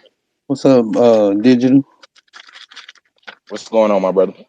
Oh, nothing, man. I'm just sitting back, listening to the conversation and shit. I mean, what was the question I was going to ask? Oh, what's to keep us from just using something else? Like if the government take over whatever currency they're gonna put their money into, we can always decide to use a different one, right? like make the choice of what holds value, and so I think we could always, because there's so many different cryptos, right? So we could always just make one or pick one and use it. Well, yeah, but then you have to understand, like, a lot of people are in here for the chance of generational wealth, as well as the technology, right? And with that opportunity for generational wealth, that is where the money comes into play, right? So if their money doesn't follow where we go, then it's a lot of people are not going to be making that generational wealth. And that is why a lot of people are in crypto right now, right? Is because we believe we're so early from the masses. Now, as retailers, if you look at a chart, we cannot move a chart the way institutions can move a chart. Like them big ass candles you see on a chart, that's big money moving those type of charts.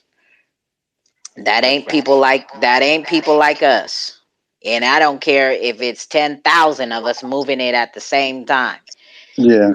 One or two institutions step in to block that play, and they will put up that fucking that sell wall and knock that chart all the way back down. You feel me? Yeah, I hear you. Yeah, that makes sense. Yeah, that's the issue right there because they can We got to play see the us game, though, pumping right? it. We got to play the game. We're gonna let them put their money. We're gonna get the money, whatever. But then maybe we got the power to make our own choice. That's the thing. That's what I'm trying to say is with money comes power, right? And if enough people are here already and we're positioned, and this is why they're fighting so hard, right? This is why they're trying to shake the shit out of how many people have got scared that you've probably heard about who are barely into crypto or whatever, or who may have even been in this past week and a half, 2 weeks with this Luna situation, the Oh yeah, depegging of a stable coin. They've shook this shit up and scared the fuck out of a lot of people, right? And there may be some people who are like, I'm not fucking with crypto no more. Fuck that shit. I'm just going to hold cash. But then what's going to happen when the same people who disrupted start pushing everybody to crypto? It's because they've positioned themselves. right. They found a price point that they like, and now they control the market. So when the retail investor comes in, they can dictate which price point they want to choose to sell off at based on how the charts are looking because they hold all the shares and they have all the money in it. So when they see us coming in and it look like it's gonna pump, they know, you know what I'm saying, how to pull out when we getting in at our all-time high and just dump the market. Like we've seen it happen so many times. But you're definitely right, Tuco. People that don't even mess with crypto, they've been hitting me up like, wow, what happened with this Terra Luna stuff? And I'm like, yeah, it's kind of messed up, man. Nothing's supposed to be more stable than a stable coin, right? Yeah, but now, do you think that that's part of the design? Right? Shake the fuck, Definitely. scare the fuck out of everybody. Right? Scare the fuck out of everybody, right? Except for the stubborn people, right? Or like, fuck that shit, right? Or people who weren't even playing stable coins, right? Like, fuck them stable coins. Let me go over here where the technology is, where the future is headed, and let me get in here, right? And it's only a matter of time, because if this is the way of the future, there's no denying it, that the government and the masses are gonna eventually come, just like the internet, right? It is just a matter of adaptation. Can you imagine life right now without no internet? Can you imagine? As I'm old enough to remember life where there wasn't internet. Yeah, me too. It's a lot And simpler times back then. exactly, it was a lot simpler, and there was a lot more human interaction, like face-to-face interaction, people outside, kids outside, all of that. Can, like, if you're Dallas, are you old enough to remember a time in life without internet? Yeah, just by like 8 years maybe. I'm riding my bike outside all the time. You know. Before the Walking internet around. became a part of your life, right? Yeah. And you weren't the only kid outside riding a bike, am I right? We was all outside. All of us. Yeah, that was the Now, internet outside.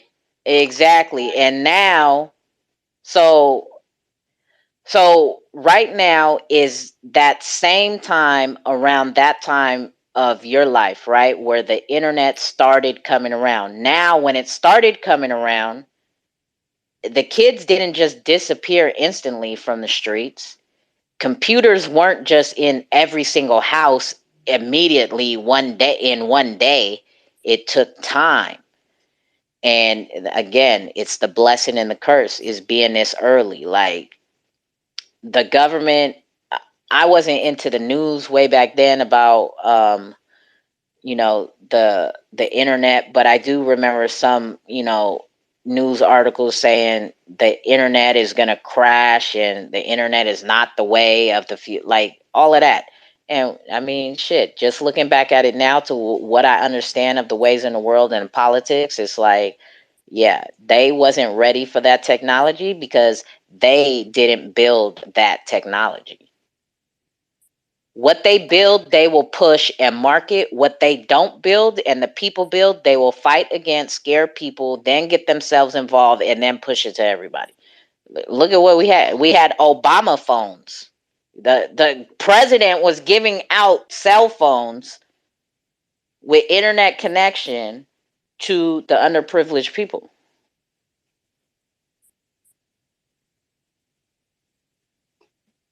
They're here. When they're here, when they're in place, they will push it. But until they get there, it's like it's an uphill battle. Yeah, man. I just want to tell everybody who is in this space, just keep working and doing what you're doing, man. Keep trying, to help your family out. Keep trying to help as many people as you can. Get in front of this wave, man, and have a chance to actually be successful in this space because the future looks so bright. You know what I'm saying? And then it's like a big ass storm just came out of nowhere.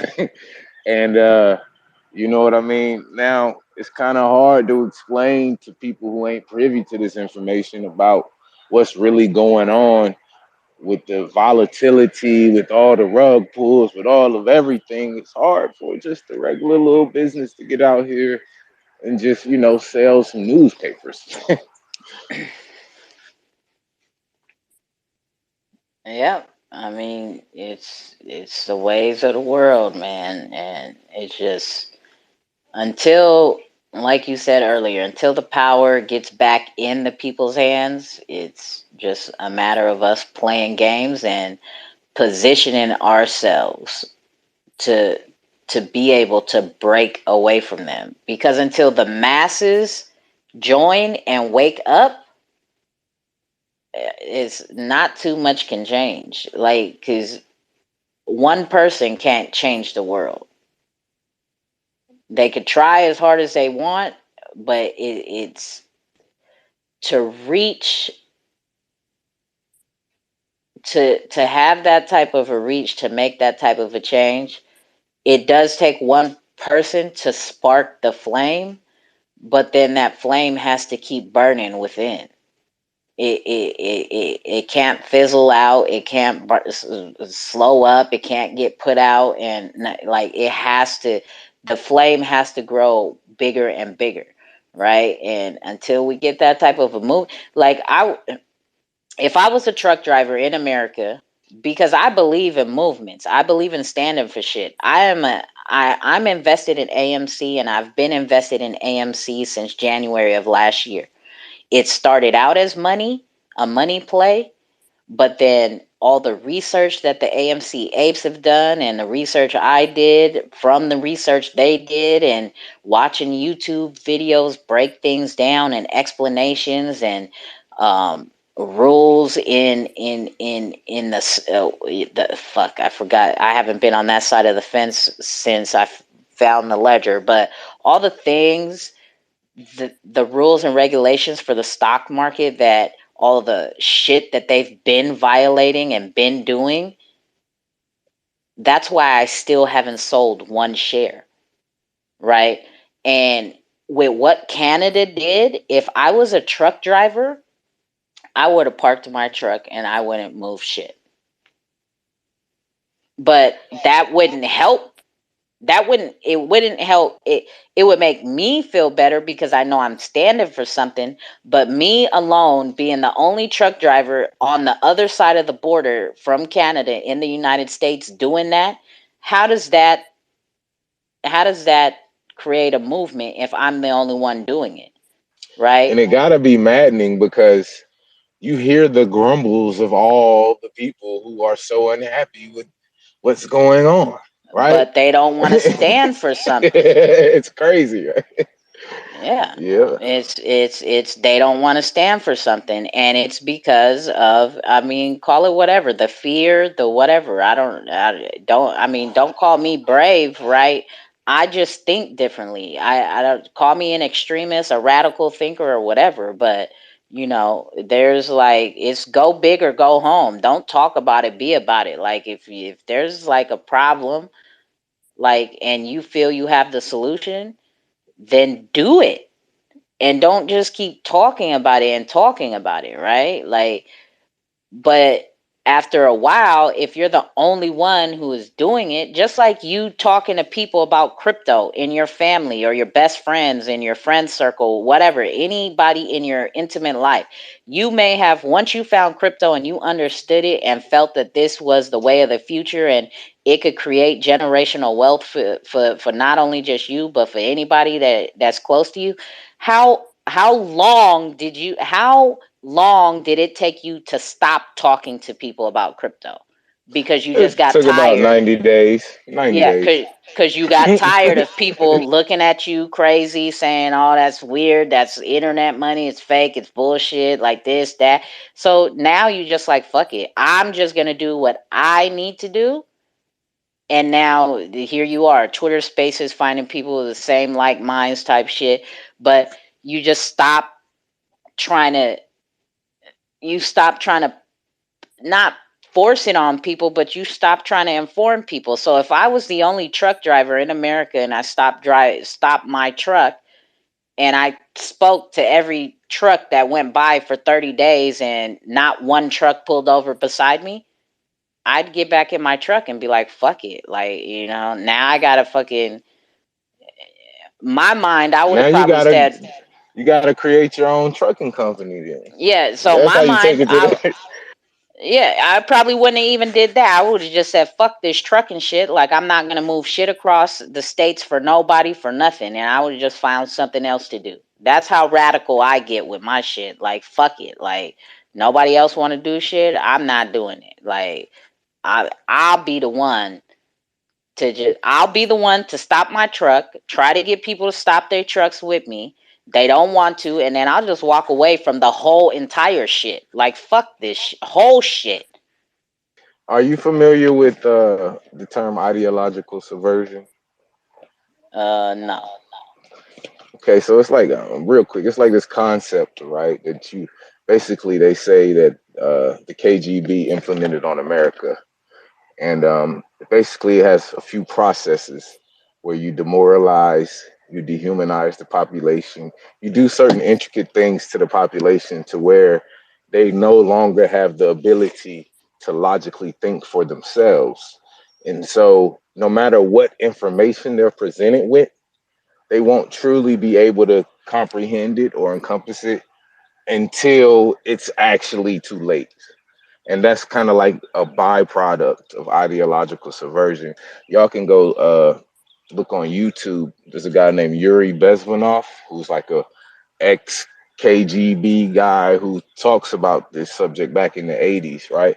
But if you just kind of listen to some of the things that they say and and you look and observe how the people act and react to certain things right now, you can definitely see the signs and the characteristics of ideological subversion. Oh, one more thing. There's a book, right, called The Greatest Superstition. And if you're not a reader, you don't like to read, you can go on YouTube and listen to it, the audio version.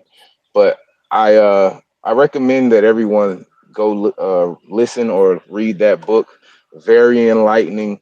It talks about aspects of government and tyranny and things of that nature, and I think it would be helpful, for anyone just for knowledge base. I digress. I mean, it makes sense. That's who controls the media. It ain't the people. And what does the media feed us? What they want us to know. Who controls the radio? Media includes the radio, so not only just the news channel. Who controls the radio, right? And radio, music, shit, everything, television. It's all on frequencies, right? And if you listen to the music of today compared to the music of, this is way before my time, but from the music that I've heard, growing up and parents playing and grandparents playing, the music of like the 60s, 60s, 70s were music. It was music of what was happening in the world and kind of how to stand up against it, the problems in it.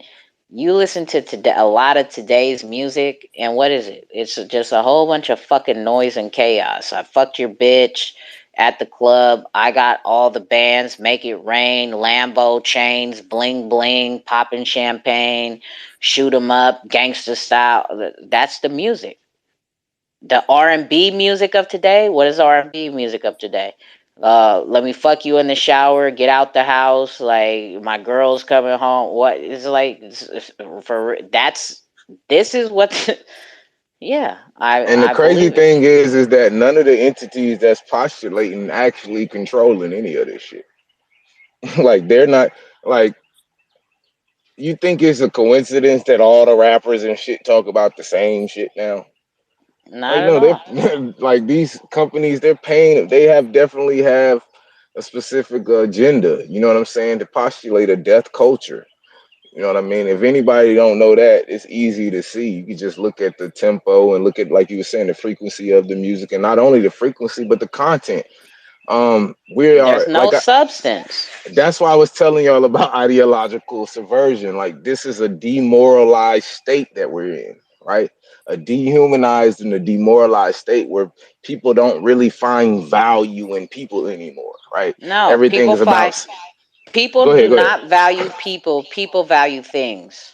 Exactly, a superficial reality where majority of the people you see now have some type of superficial alternative thing they done did, and like it's hard, right, to distinguish on what is real and what is not real, and that like that's what I'm saying. Those are like key characteristics of ideological subversion. It's like when you really step back and look at it, it's like wow, and this is just not America. Like this is happening worldwide because we have the World Wide Web, right?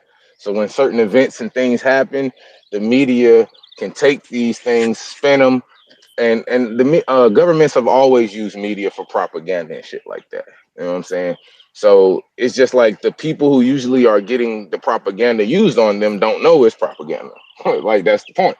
You know what I mean? So I think people are kind of surprised at the current state of where we really are because now we're starting to see that we aren't in this free, beautiful world where everybody has rights and people are standing like that's all bullshit. We got a higher class and a ruling class all over the world, and they are convinced that they have the right to determine what you should be able to do, how you should be able to live, and they make laws and they put people in place to enforce those laws, right? And society has deemed that these things are right and wrong, but in true reality, it's just a bunch of people who came together and said, we're gonna tell these motherfuckers what to do. We're gonna regulate. We're gonna do these things, and people just kind of assume that these people had the right to do it because they act like they do. I digress. So again, when has times changed in America? I could tell you sometimes, but that would be like some historical jargon we don't even need to get into.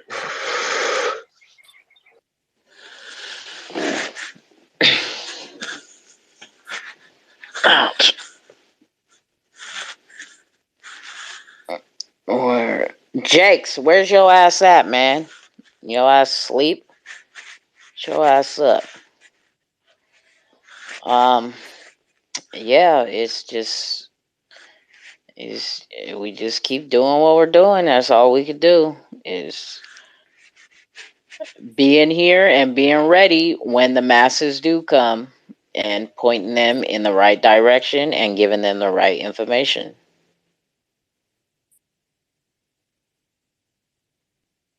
Yeah, I concur. I concur. I mean, there's not much you can do, but some people aren't privy to any of this. They just think this is just numbers on the chart. And no, my project is going to go to the moon. It's just so much more than that. And if you just kind of grab the evidence that's being presented, you'll be able to see what's really taking place. And it's all encompassing, even down to the war that we're seeing. This shit is about money. You know what I mean? Oh And a yes, change of power. it's always been about money. Shit, look at why is the distraction? What the fuck is this new thing? Monkeypox or monkey meal or Yeah, I whatever? saw that. I saw that on Twitter. What is that? Like I haven't even I have dug no in fucking to look idea. at it, but why? Where did this come from all of a sudden? So now it's COVID is nobody's talking about COVID no more. And now it's just a monkey pox thing. Well, what they're not telling us is that, governments have been experimenting on public for a long time. And, it's not really like, it's kind of a bleak reality to live in, but they don't have to tell you what they're doing, right? Like they're the government, they make the rules. And if you don't follow Exactly. them, they'll just kill you dead and then just say you killed yourself. Like, you know what I'm saying? We all know how this goes, man. So So, again, my question is, when has the government ever gave a fuck about the people? yeah. Yeah. Hmm. So I mean, it's the world we live in. We just gotta keep keep doing what we're doing, how we're doing it, and just avoid them as much as possible. I think it's a fight that everyone in history's had. I think somebody's always been trying to motherfucking rule over, take some shit. Like, you know what I mean? I don't. It's like human nature. Some people don't value humans. Some people do. Some people see it don't like have the same moral code that you were raised with your culture. Right? There's different cultures and different things established within different people around the world. You know what I mean? And I think everyone assumes that everybody's like them, or at least they want them to be, which usually leads to people getting taken advantage of. You know what I mean? But hey, it's kind of like part of the game. Everyone in history has had to fight tyranny at some point in the world somewhere. Some people have been successful. Some people have died trying. I think that's just, at least from my research in history, that's always been happening. Hmm.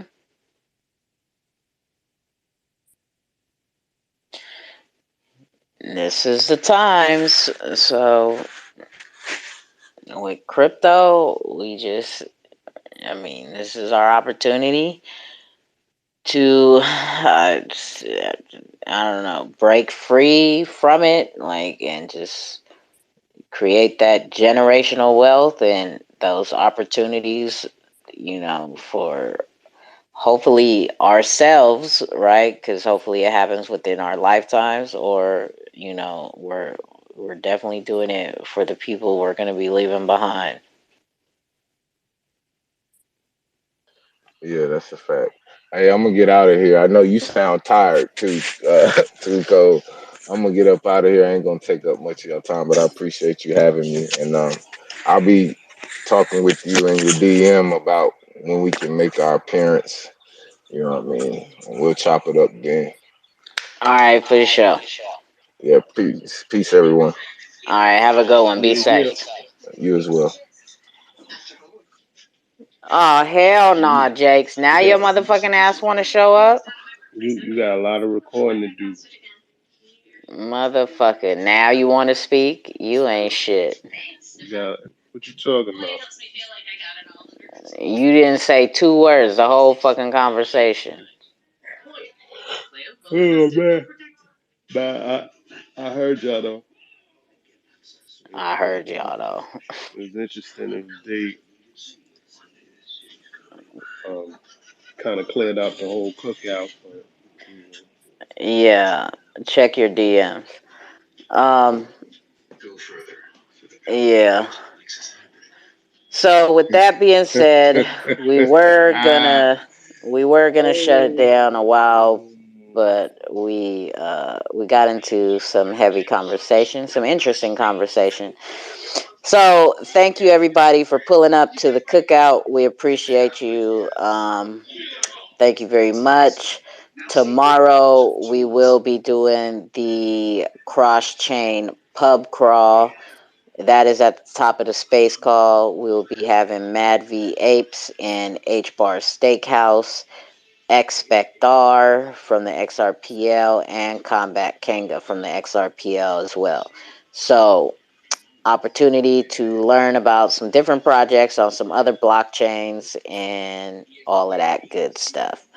So, thank y'all for stopping through, pulling up, and kicking it with us at the cookout. So we'll definitely catch you on the next one tomorrow at 5 p.m. Eastern Time. We are up out of here. Too cold. Gone. Jakes, I'll see you in the crypto streets. All right, yeah. 808. All right, Dallas. All right, y'all. We out. All right, now.